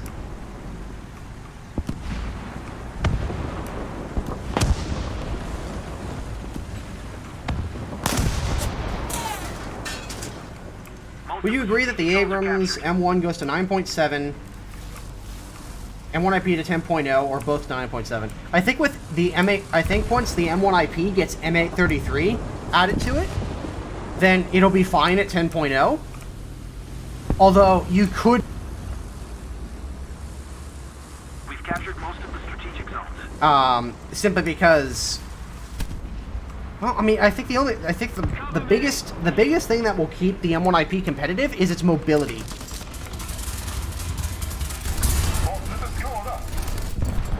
Yeah, the biggest thing that will keep the M1 IP competitive is its mobility. The problem with the M60 AMBT is that it's a very large tank, and it's really not that much. It's really not that much faster than a standard M60. Like, really, most of the difference in mobility for the AMBT with that 1200 horsepower engine comes through in terms of acceleration. Like, it'll get up to a decent speed faster than a standard M60, but it doesn't have the top speed that the other MBTs do to really compete. Not only that, but the M1 is a far lower profile vehicle, so it's easier to hide the thing and be sneaky with it than it otherwise would be.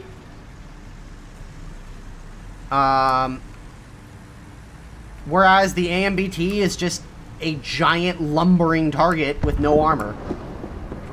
Also, the M1 IP has blowout racks and significantly better protection against heat rounds, like massively better protection against heat rounds than an AMBT.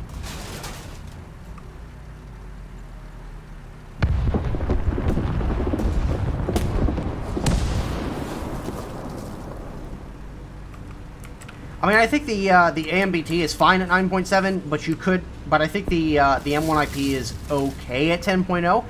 Would I like to see it go down to 9.7? Sure. Like, will I complain if that happens? No. But if Guy Jiggles decides to keep it at 10.0, I wouldn't, like, it wouldn't be out of the realm, like, it wouldn't be horrible for it.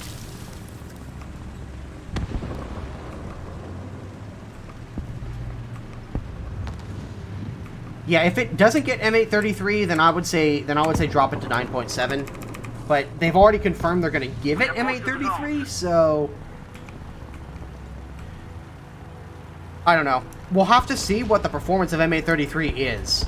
If it's like really, really freaking good, to the point that it will count, that it can counter a lot of the, maybe not a T80U, but like T64Bs and stuff like that from the front without much difficulty, then yeah, I think at 10.0 it'll be fine.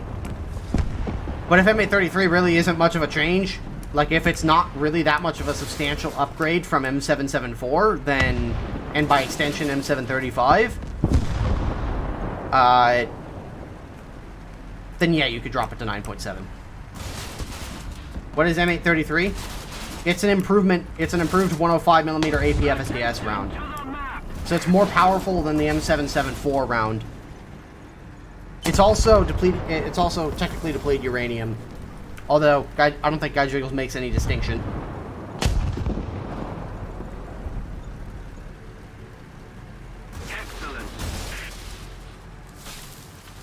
It's just a higher penetration AP FSDS round.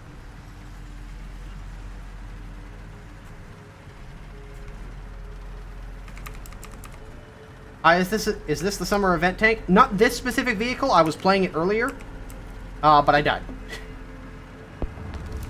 If you want my short thoughts on it, it's fairly average. Like there's nothing remarkable about it as far as a Swedish tank goes. But it's not a bad vehicle either. Is it overpowered?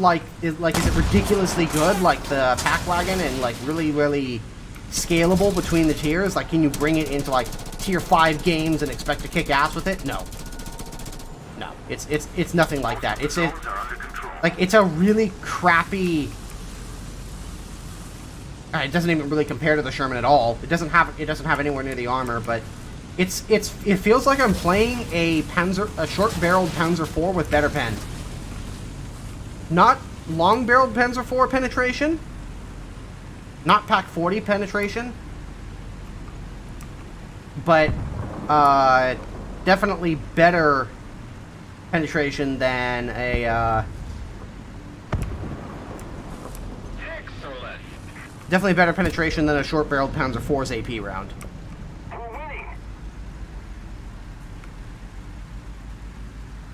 Honestly, this is a better, like the Lago that I'm playing right here, is a better overall vehicle than the IKV. It really is. It's got APDS, it's got a higher rate of fire, it's got lower gun depression, but if you really want to have higher gun depression, then you can go play the Panzer 38T with 14 degrees of gun depression and the same shells. Only difference there is that that one tends to bounce around a lot. No, God! No, God, please, no! Here's a link to the dev server changes found if you want to show people changes. Is down a little bit from the third post on that page. All right.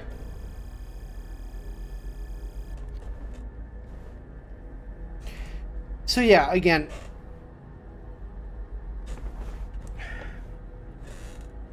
if the M1IP gets M833, it could stay at 10.0, I think.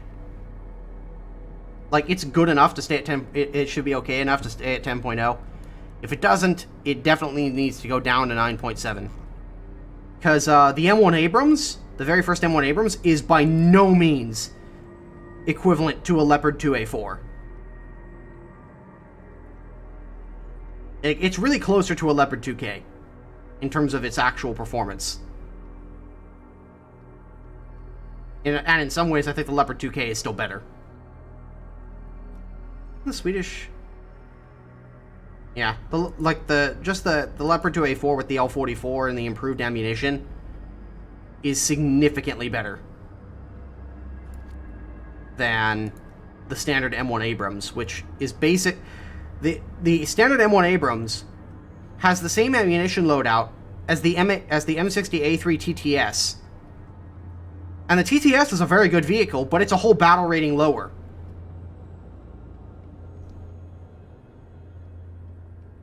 So, yeah, and I would think that, like, honestly, I think that the XM1 is just as good as the standard M1. Yeah, the standard M1 has better armor, but really that's not saying much, considering that the heat protection really isn't there, and the kinetic energy protection on really any of the Abrams except for the M1A2 is pretty piss poor. So,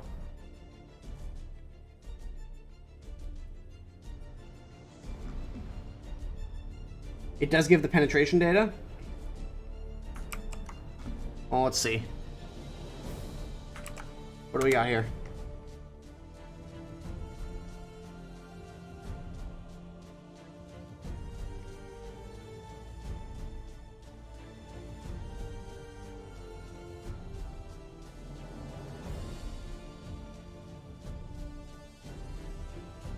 You said it's a little bit farther down on the page?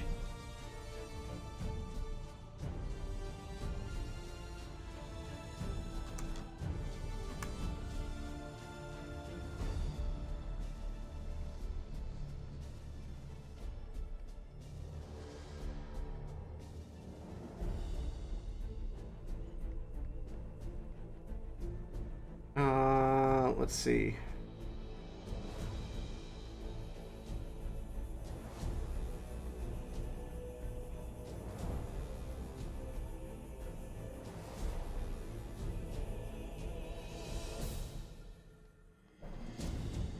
Third person named Isabi Hun.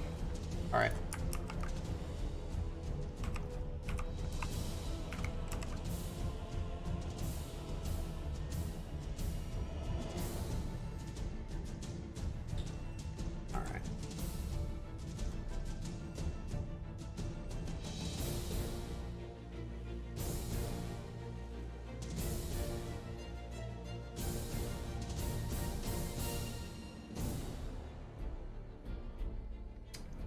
I'm not really finding the source that has all the dev changes on here.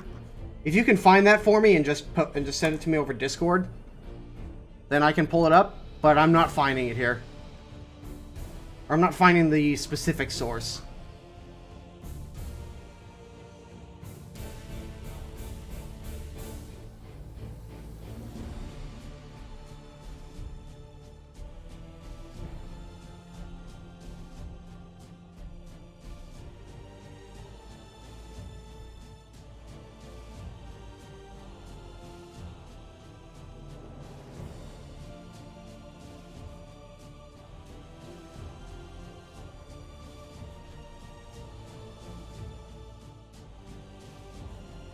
Barry has sent it to me.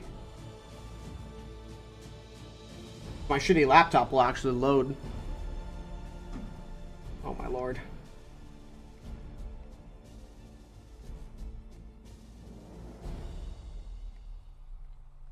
There we go. This is what I was looking for. So let me pull this up. You guys can actually see this. So,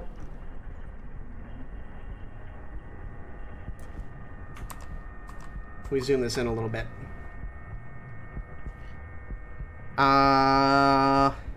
CM11 got a new stock round. M735 is now a tier 1 modification. Type 83 APFSDS is now a tier 4.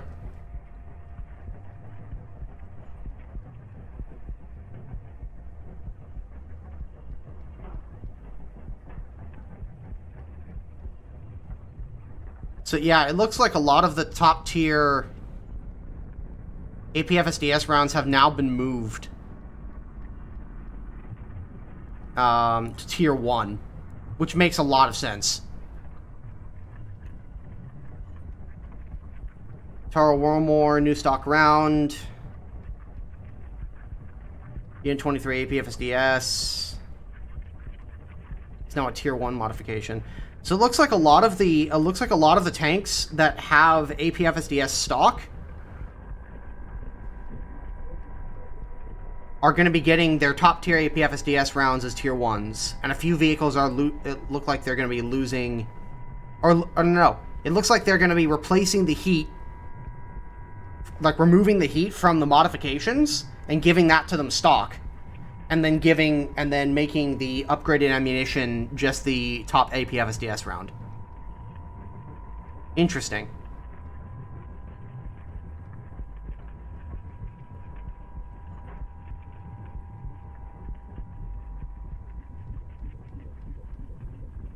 M833 data at 90. Yeah, this doesn't tell us much. Yeah, the 90-degree penetration doesn't really say much. It doesn't really tell us anything, because really APFSDS is better measured by how much 60-degree penetration it has, because all APFSDS rounds have much lower vertical pen than they do sloped penetration. So that's not too surprising. Like, so this doesn't tell me anything.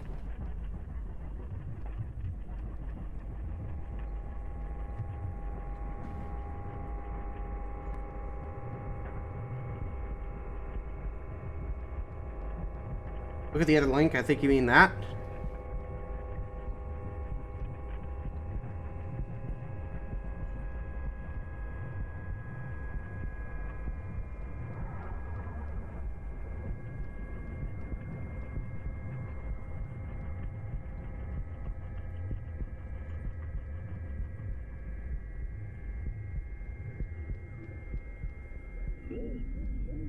So 420 millimeters is 60 degrees at, what was it, 2 kilometers? 1 kilometer?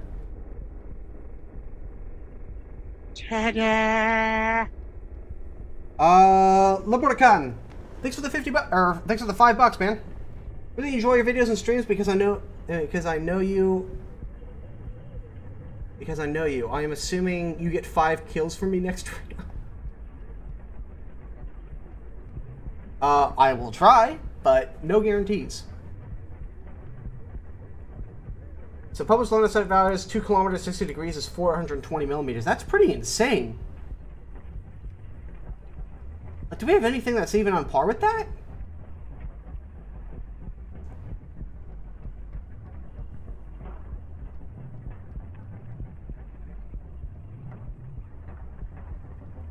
Oh wait, line of sight values. That's different. So that's 210 millimeters? Yeah, so 210 millimeters at 2 kilometers at 60 degrees. That's actually not bad. That's pretty good, actually. Like, that's the maximum distance that they're going to show on the stat card. So for reference, 2 kilometers at 60 degrees for M774 is 184 millimeters. So basically, you get more performance at 2 kilometers at 60 degrees than you do at 10 meters at 60 degrees with M774. That's pretty good. Like, that's pretty fucking good. So, if that's the case, then I think that the IPM1 will have no trouble at 10.0.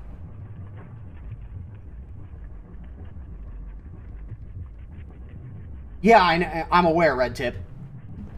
But that's not really a fair comparison for the L44, because the L44 is using, like, the worst ammunition possible, basically.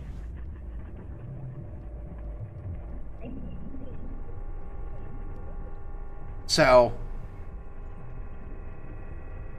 yeah, it's got better penetration than the worst ammo possible on the L44. Okay. I mean, the L44 isn't a god gun. Like, it's not going to penetrate every single little thing that it sees. Especially not with DM13.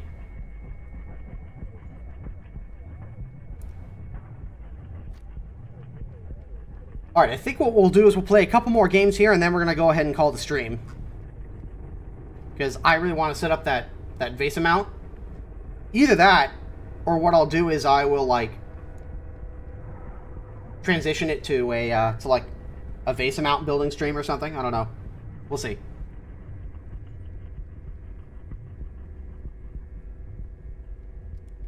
Is the next big update at Christmas time? No. The next big update is supposed to be early September, I think. Late August, early September. Like we could probably expect to see the dev blog, like the first dev blogs for the upcoming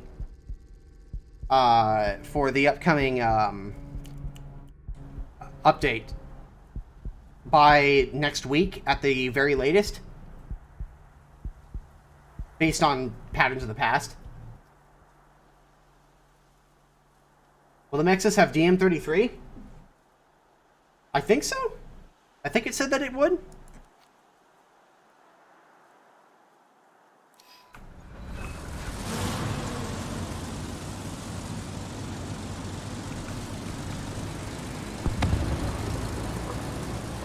A VESA mount, Redstone, is like a standardized mount for mounting computer monitors and TVs and stuff. VESA. It's an acronym.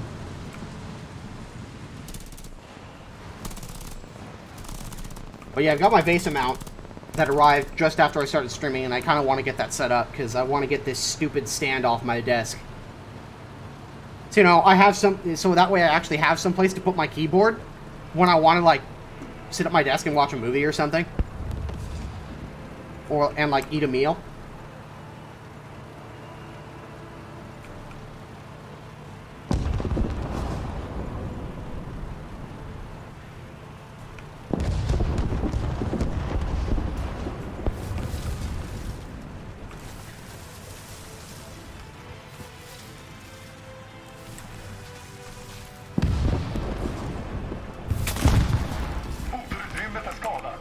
Bro.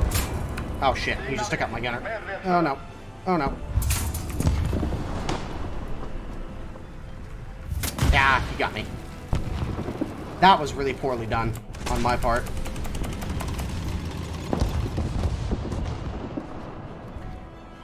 Oh.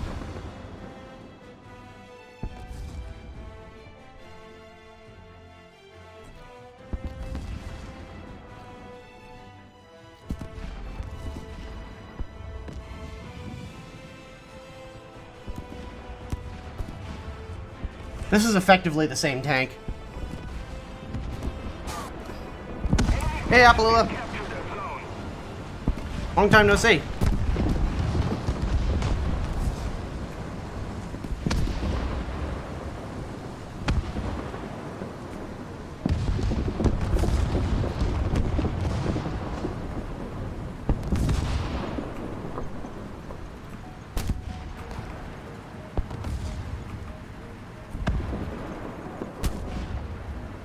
Yeah, I had to work hard on my level up, finally reached level 30 miles. Hey!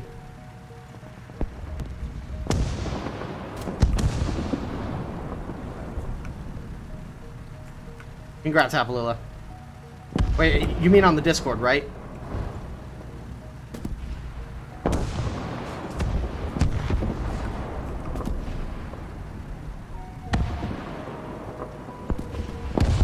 No IRL? Oh.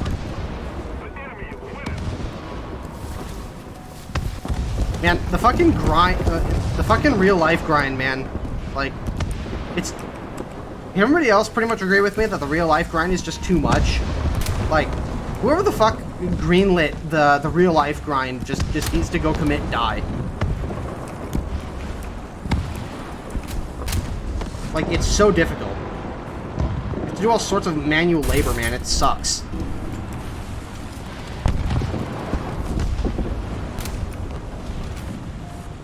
You grind day in and day out. And whoever thought of this like hunger mechanic and like water mechanic and stuff like that, where you need to drink water all the time and fucking eat all the time, like, it's dumb.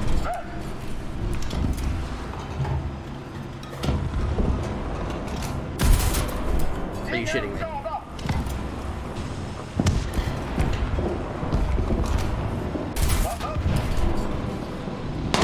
Hello?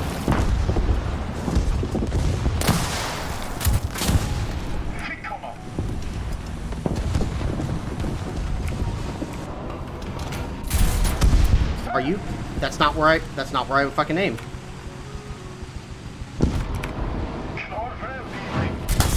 Are you? Really? Why are you there, M3? Go away! God damn it. That was annoying.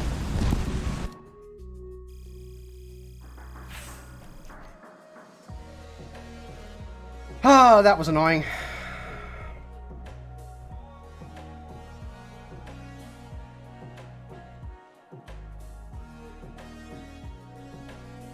What even was the difference between the M1 and the IPM1 again, other than ammo?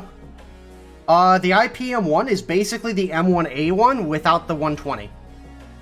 So it had a redesigned turret with more space for Nira. So much better shape charge protection.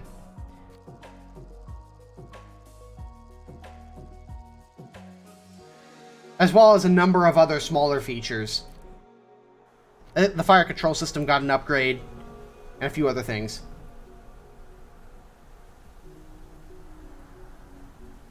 But yeah, the IPM1, at least on the loader's side of the turret, has like almost 1,000 millimeters of heat protection.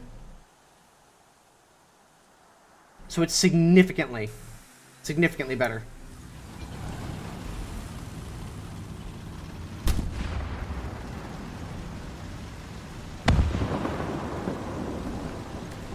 Yeah, it's not ERA, it's NERA.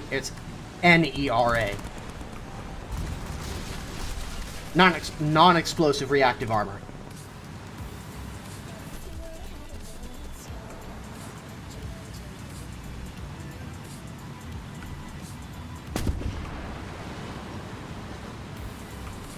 Yeah, this will probably be the last one for today, and then I'm gonna go ahead and call it. Because, honestly, I really want to get this VESA mount set up. I mean, unless you guys want to watch me set up the VESA mount, I can turn the webcam on and like move it over to my other monitor while I work on it.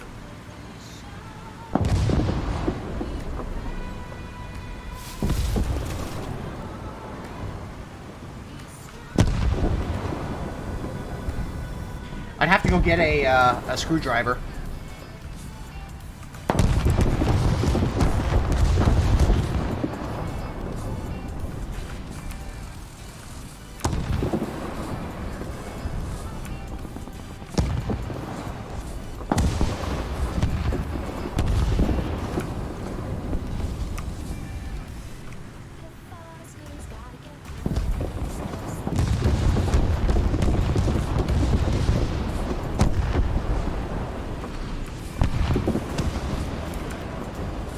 Oh my god, that's so many tanks.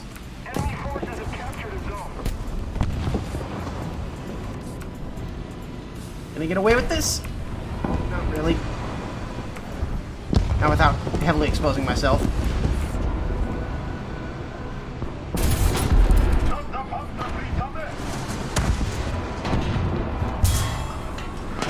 Of course somebody fucking shoots me in the back of the turret. God damn it!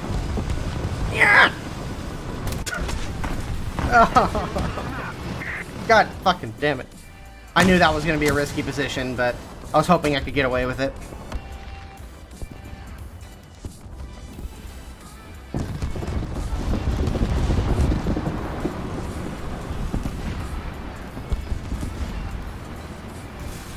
Attention to the designated grid square.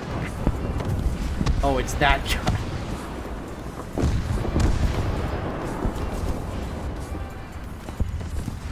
Yeah, if I had known that this this VESA mount came with multiple screws, I would have ordered another one. I very well may do that. May order a when I get my shekels in from Twitch. I may order another VESA mount for my 1080p monitor. If I want to get another one for my ViewSonic monitor, I'm kind of out of luck.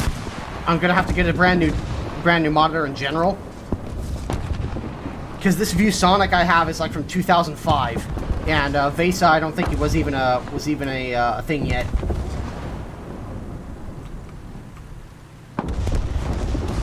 Order 12 and have a 12 monitor set up.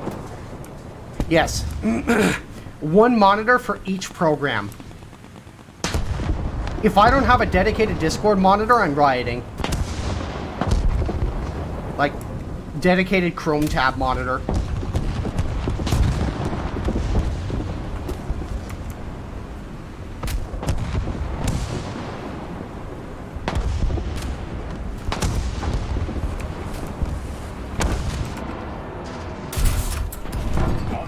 Oh, that's a Churchill gun carrier. That's not good.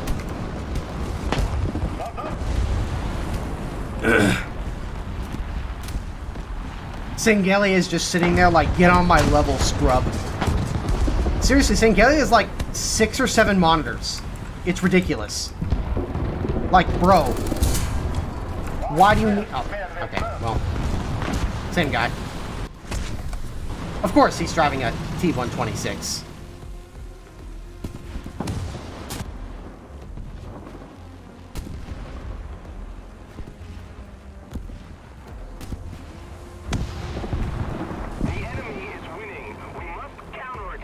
Have all 12 be the same as the main monitor, and then play with 12 with the same thing.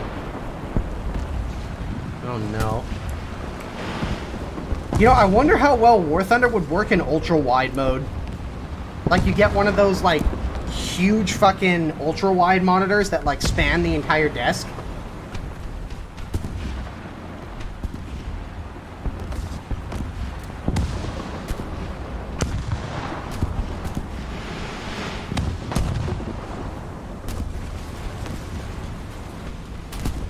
I've considered getting one of those ultra-wide monitors that actually has a mode that can split the monitor up into multiples.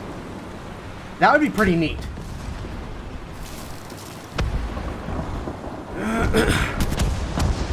However, the likelihood of that happening is very slim because those monitors are very, very expensive.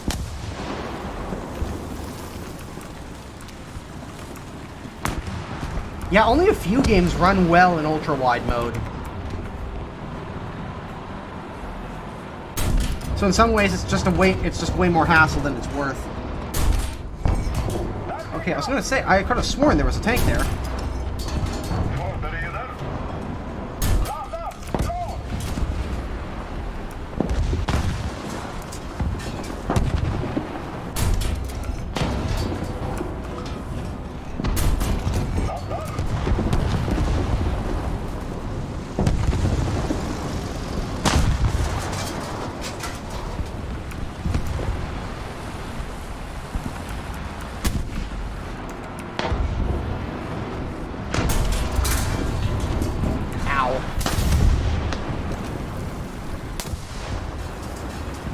Tell me that was a T-120. Okay, it was a T-50. Man, what is it with Russian light tanks today?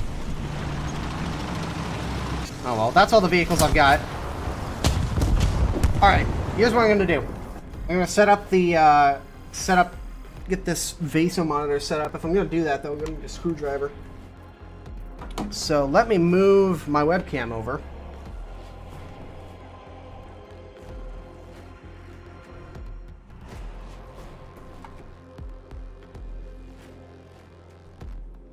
So, webcam.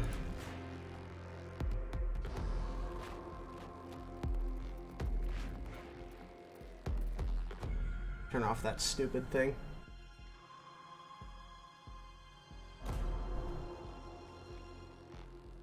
I've actually got a few other lights that I can turn on that'll make things a little bit brighter.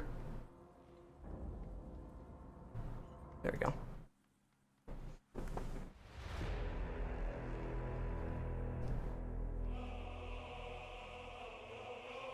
There we are. So let's get this monitor.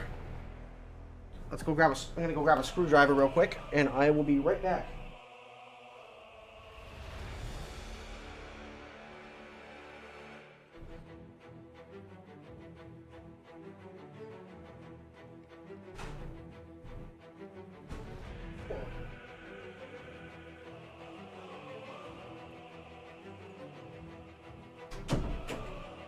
Let me create another scene, actually, real quick, that will take full advantage of that webcam. Starting soon. Webcam. Give me one moment here, everybody. Video capture device. There we are.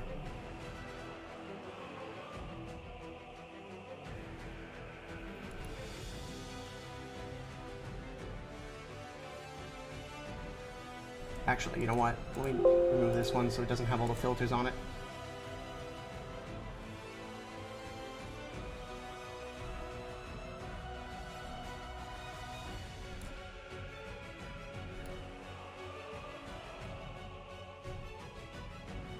Nope. Okay, never mind. That one's not going to work. Alright, whatever. We'll just use what we got for now.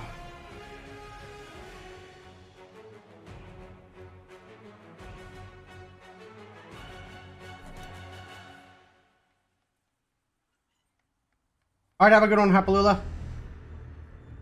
Thanks for stopping by.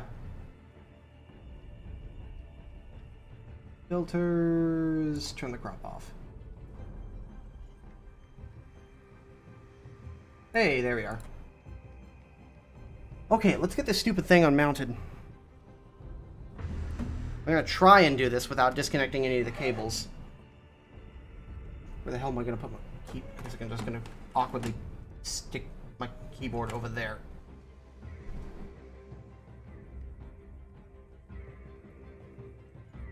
Alright. Oh! Close this down.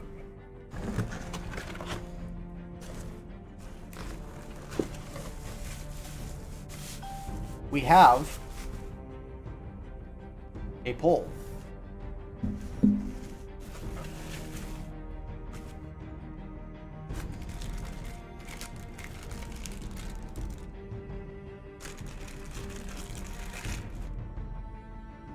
Would you?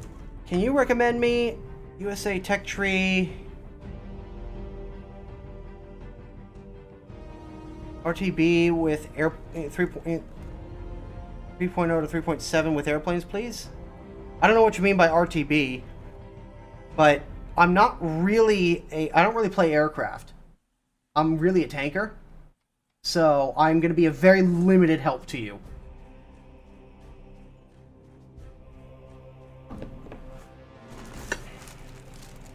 So we've got our, what I assume is a base plate.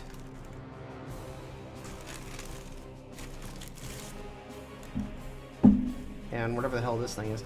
Oh, you know what this is? I think this is the grommet mounting system. So like you put this through, like you put this on the bottom, or like on, you put this as your base on the top of the desk, and then you have another screw that goes through the desk. And then you can mount it like that, but we're not going to be using that. We're going to be using the C-clamp. So I think we're going to go ahead and put this back in the packaging.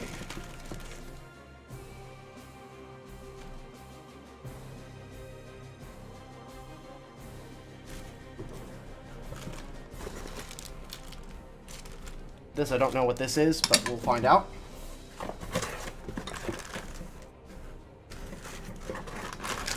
We've got screws and more screws.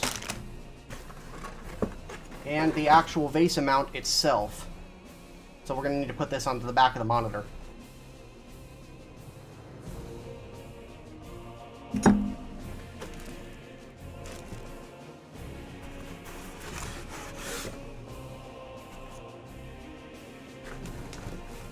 Yeah. Holy crap, that is heavy duty. So this thing, it's hard to convey how heavy this thing is. This is going to be the C-clamp that's going to go onto the side of the desk.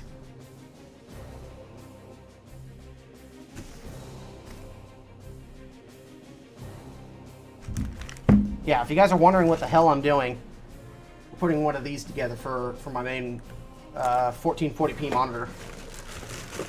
And here is the arm. Ooh, this is a heavy boy.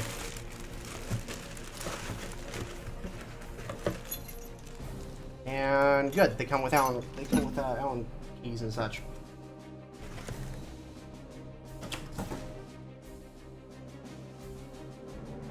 Oh wow. They've straight up got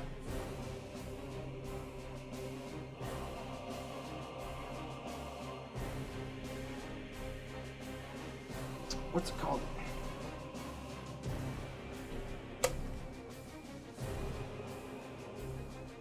They've straight up got a zip tie on this thing. A really heavy duty one too. I'm gonna need to cut this.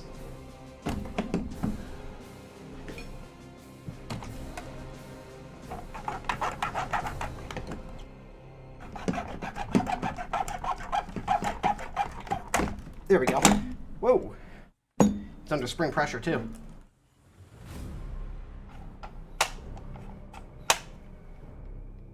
Pretty fucking neato.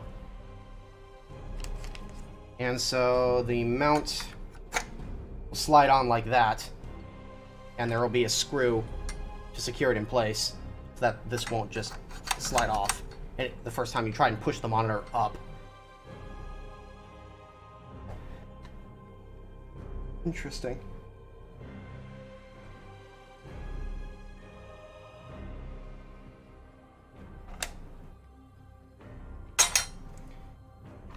Right now it's under a lot of spring pressure because there's nothing to counterbalance it, I think. Yeah.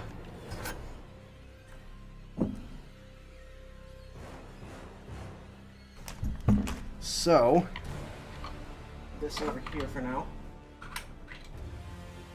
Ooh, okay.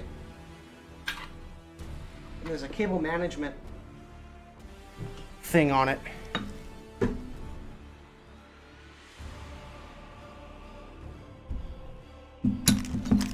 Alright, let's check the directions just to be safe.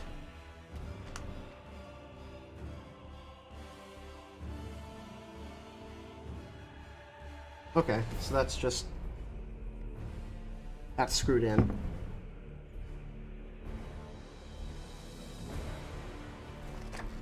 Okay. So I've got to unscrew this all the way down so I can attach something to the bottom. It looks like. Yeah, so I can put so that way I can put 3 screws to attach the pole to the top of that.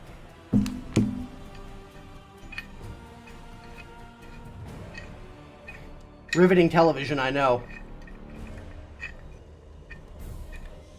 Scissors were invented for a reason. Yeah, but I don't have any scissors on hand. I had a knife, so I'm gonna use a knife if I damn well please. This isn't unboxing therapy.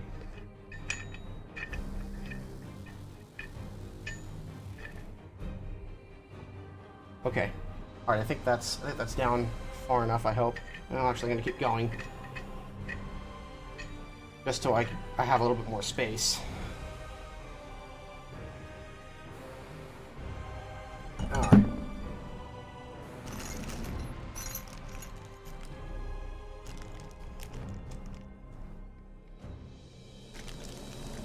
So it looks like I'm going to need these 3 screws.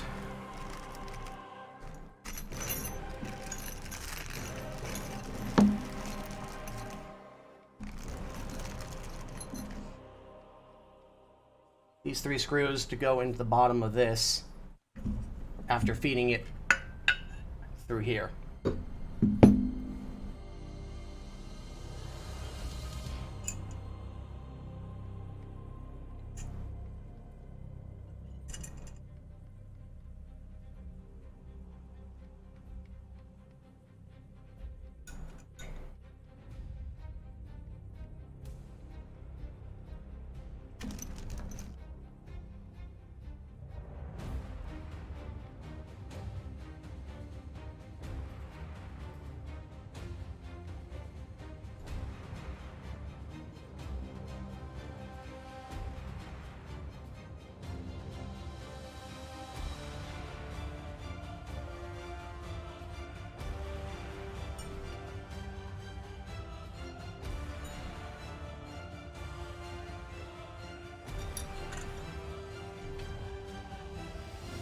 Okay, I'm just gonna have to get them started by hand.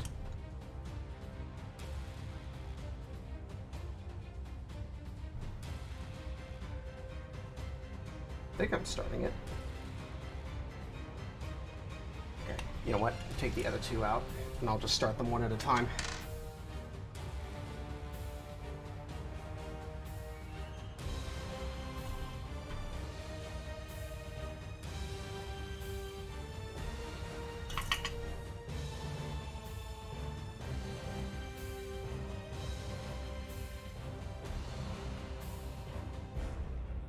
I know you guys can't really see this very well, but it's one of those things that they made these things to be put together, not necessarily put together on camera. Alright, yeah, I think I'm going to have to take this thing off, because I am just not able to see what I'm doing.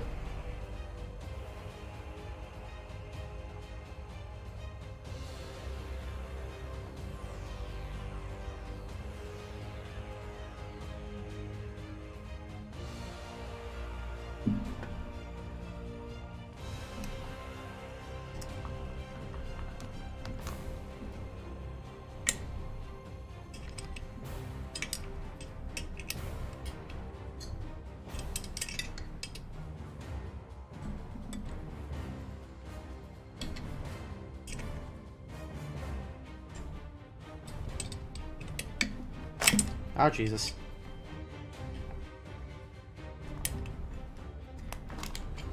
Basically, I've got to loosen these nuts, pull this thing that way, and then lift it off.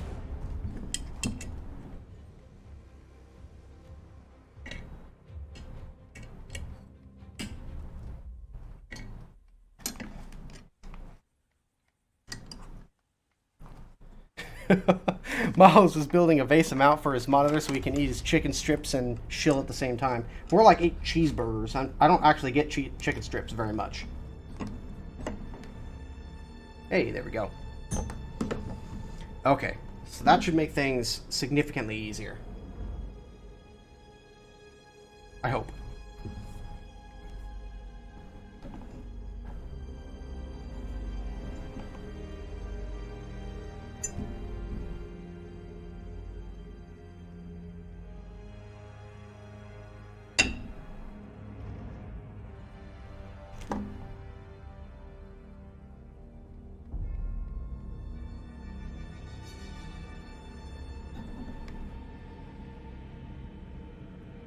Okay, so I think we've got the first one in.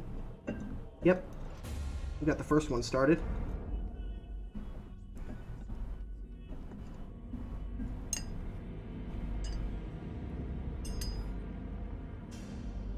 So now that we've got the first one started,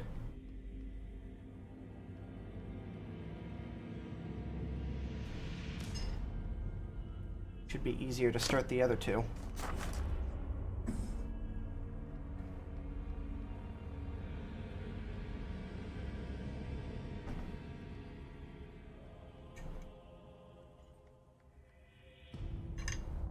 Oh boy. Turn this around so you guys can somewhat see it.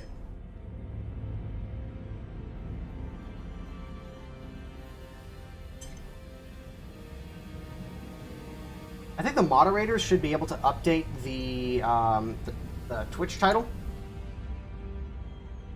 If they can they update it to something like Miles builds a vase mount or something?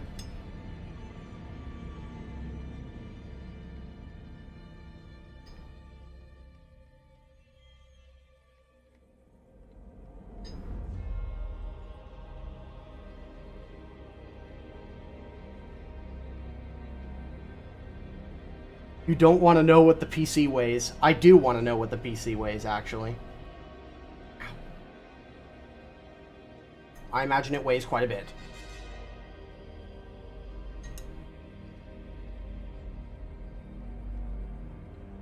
About 30 kilograms. Holy shit. That's pretty impressive. Now, how much is that in AR-15s per football fields?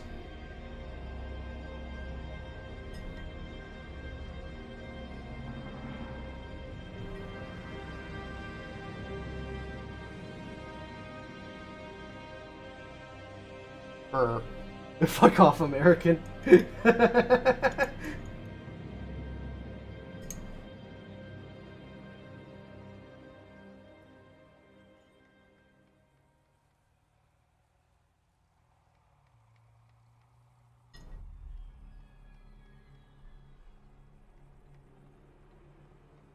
All right, I think I've got that screwed in pretty well. I have a pole. Thunderous applause.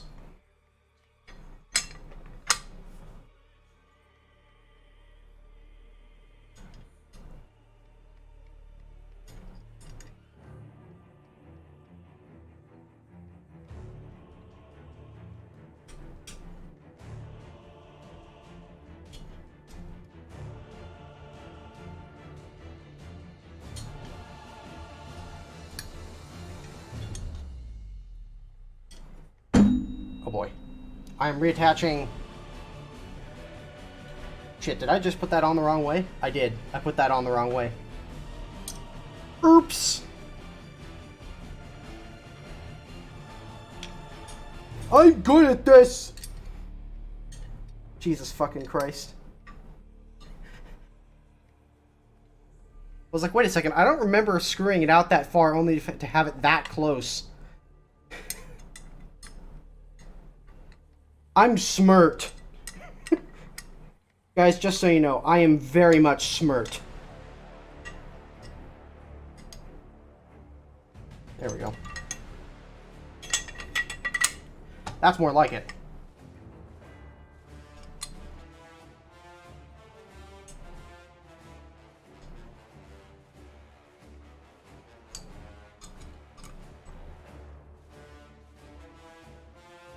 Oops.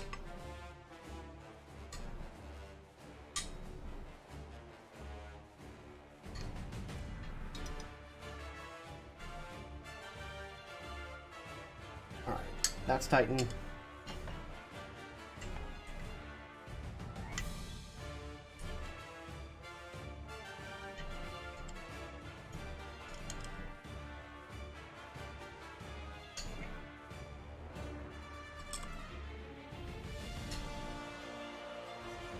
There we go.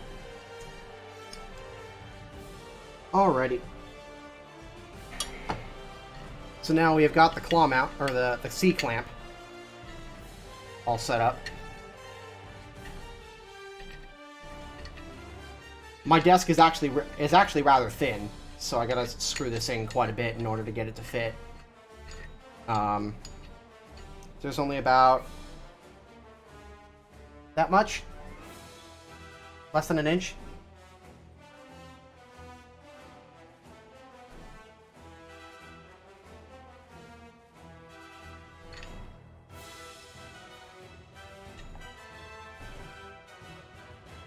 Alright. We've got that. What do we need to do next?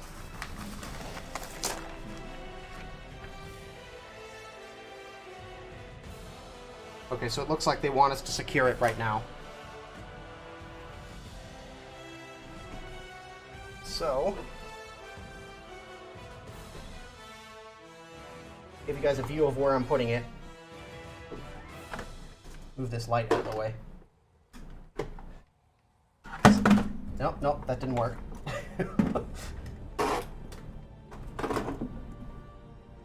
So it's gonna go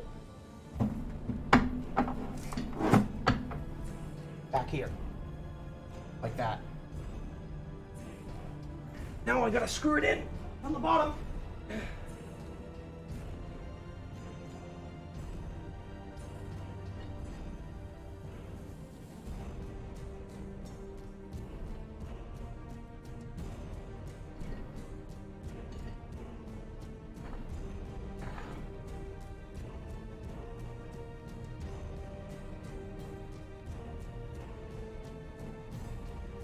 All right, that is secured.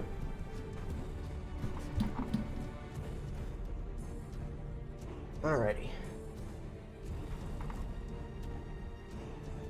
Turn this back around. This is a lot more than you guys bargained for, huh?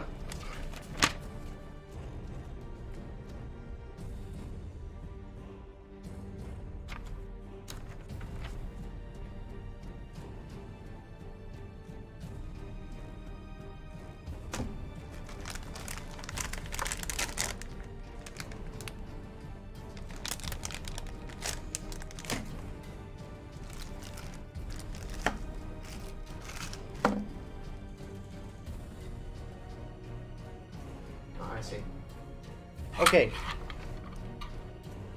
I'm gonna take that off for now. Yeah, it's just a plastic cover. Turn back around here.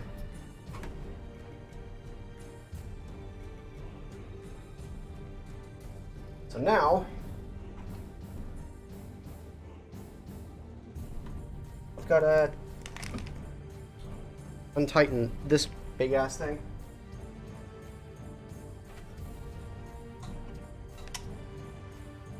Give me one. Oh Jesus! Give me one moment, everybody. I got to untighten the clamp here.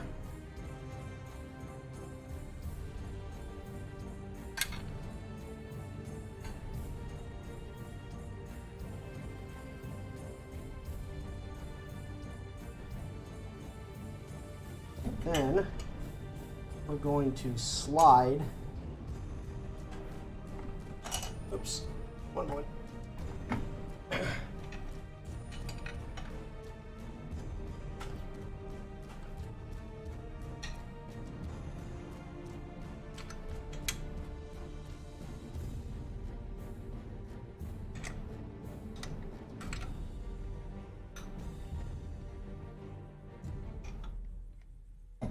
I'm going to slide this clamp on down. I'll loosen it a little bit more.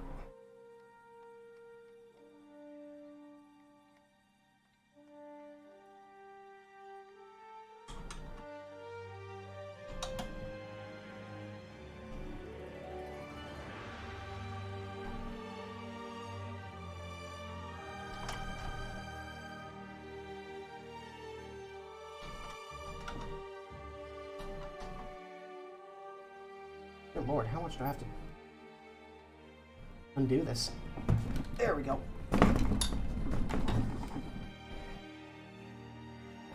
Trying to get it to about the right height of the monitor.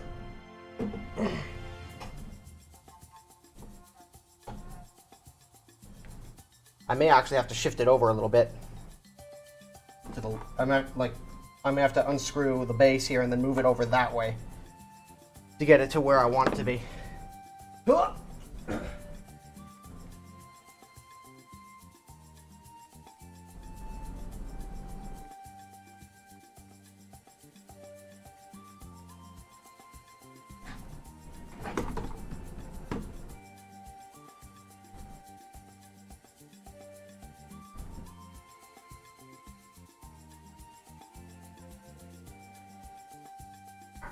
There we go. Oh.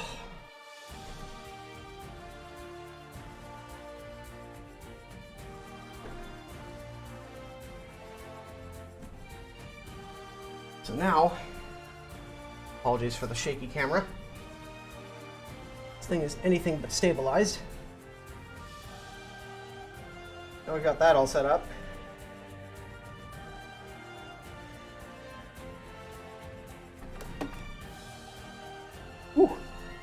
When?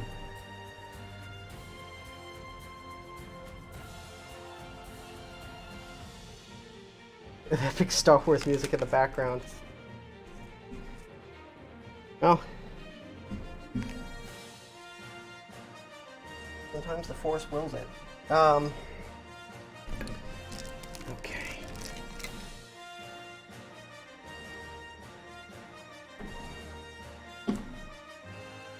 How was that? Far enough. There we go. Now you guys can at least see my hand. Miles' hand reveal.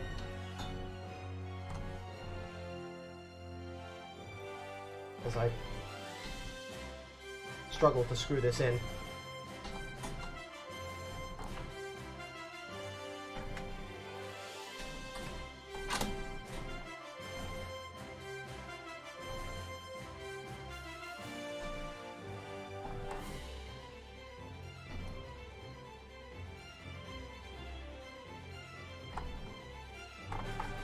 Okay, that will do.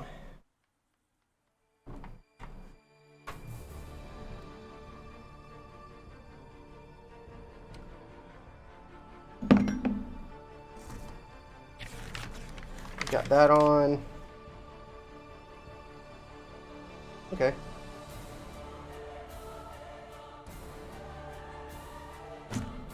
Alrighty, now comes one of the interesting parts.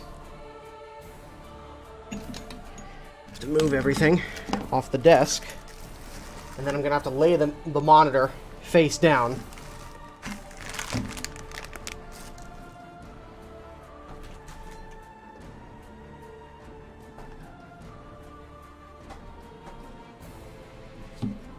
And then install the VESA mount.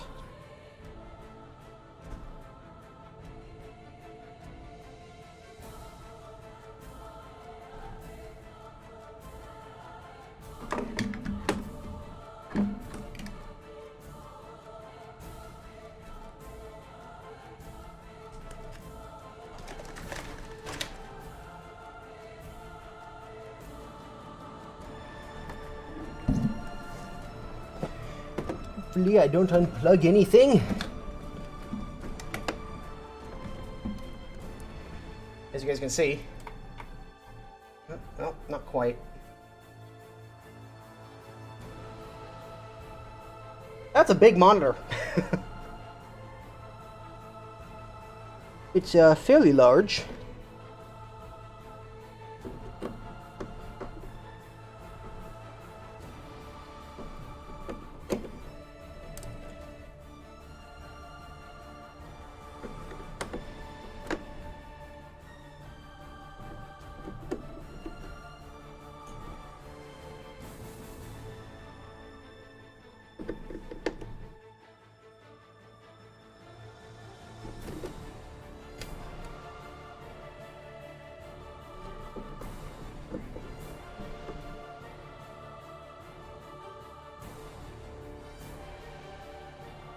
Oops.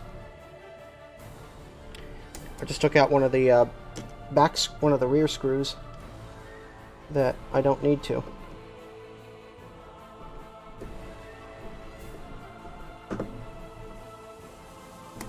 Okay.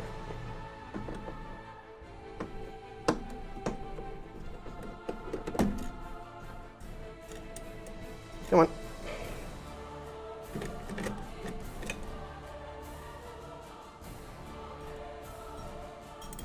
There we go. All right. This piece of shit, you go bye-bye. Bye, bitch.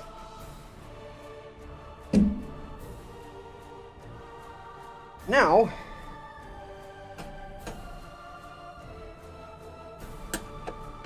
we shall install the VESA mount like that.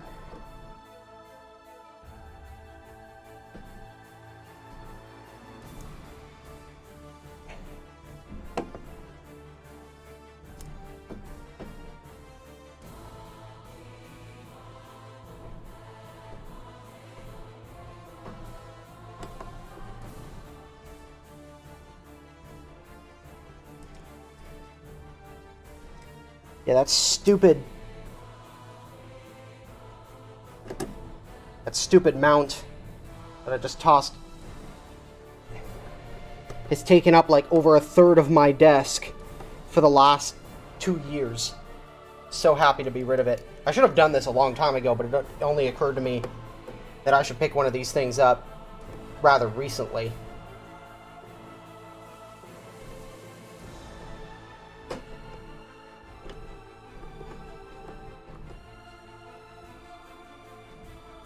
And I am glad I did.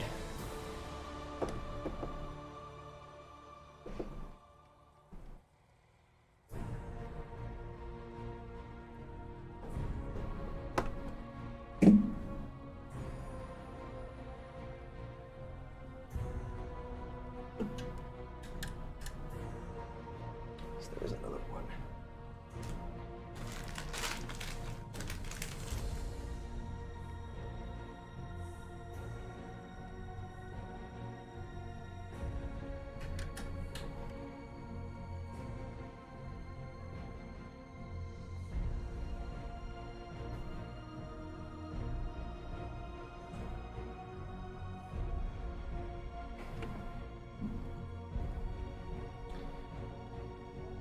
I may need to move the base mount over a little bit even more. Yeah. Okay. That's quite all right.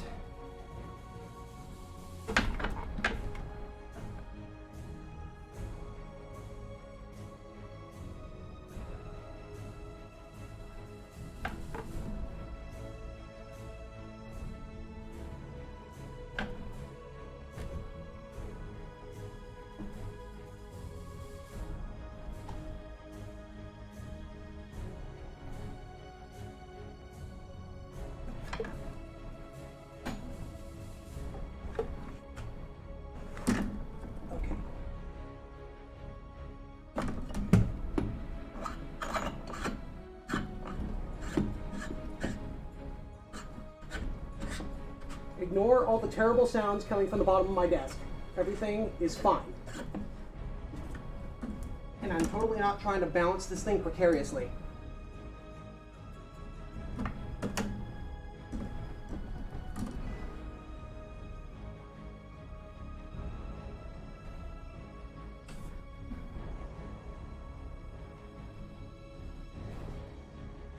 That'll have to work.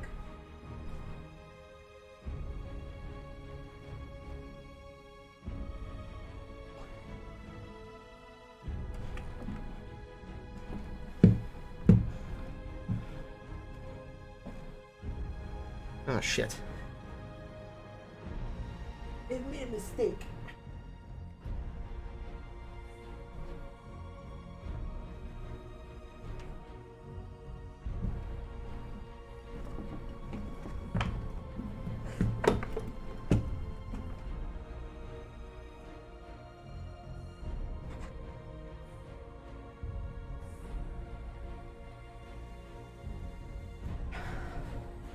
There we go.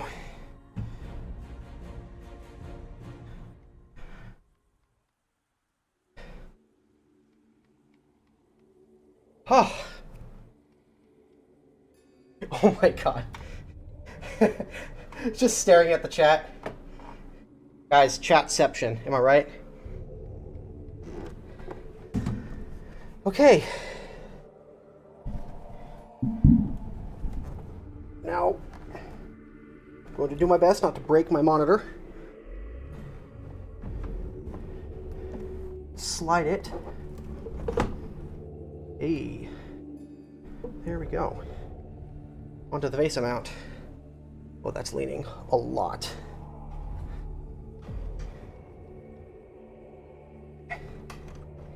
Now it just goes in by a thumb screw.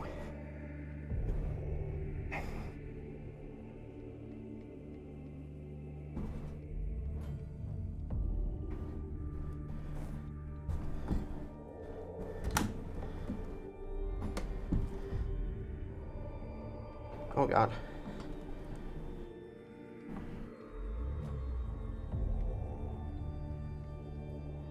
It looks a little awkward at the moment.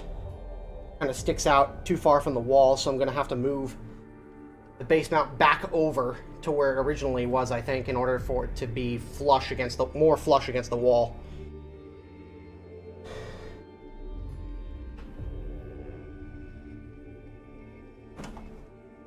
I'm just trying to find a good position for this damn camera, because the cable just isn't long enough.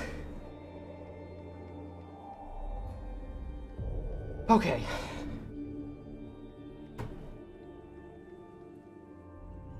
Oh.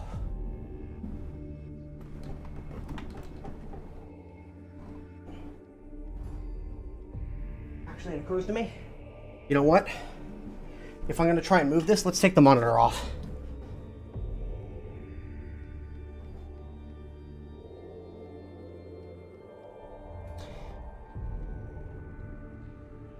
Trying to fight against that much mechanical advantage is going to be difficult, to say the very minimum. Oof. Okay.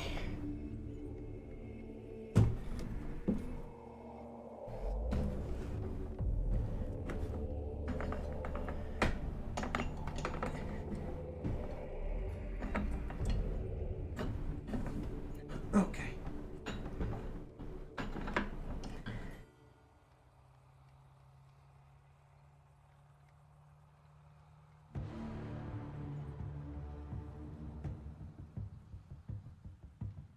It's a lot of work. I'm sweating bullets right now. Okay.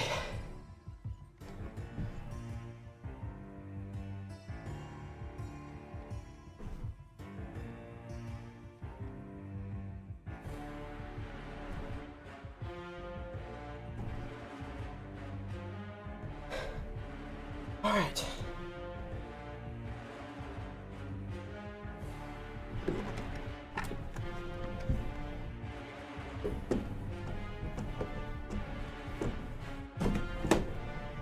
Hey, there we go.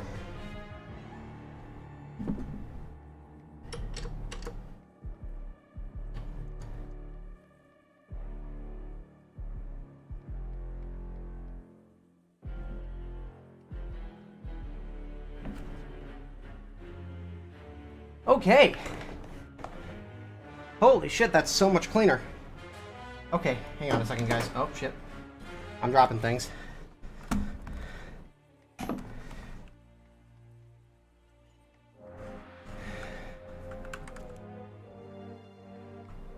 And my mouse is hanging off the edge of... That's even better than I thought it was going to be. Look at that.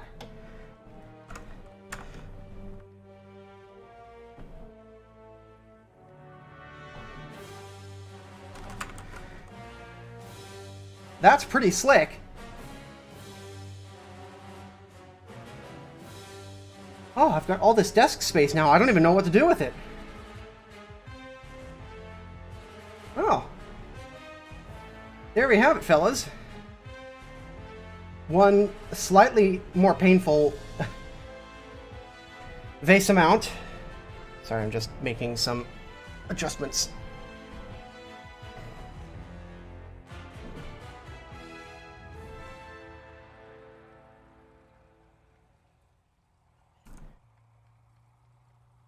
I'm going to need to tighten it down, but outside of that, I think that's a pretty slick setup. Anyways, thank you guys for watching. I really appreciate it. And I will see all of you guys in the next stream. So, have a good one. I'm going to go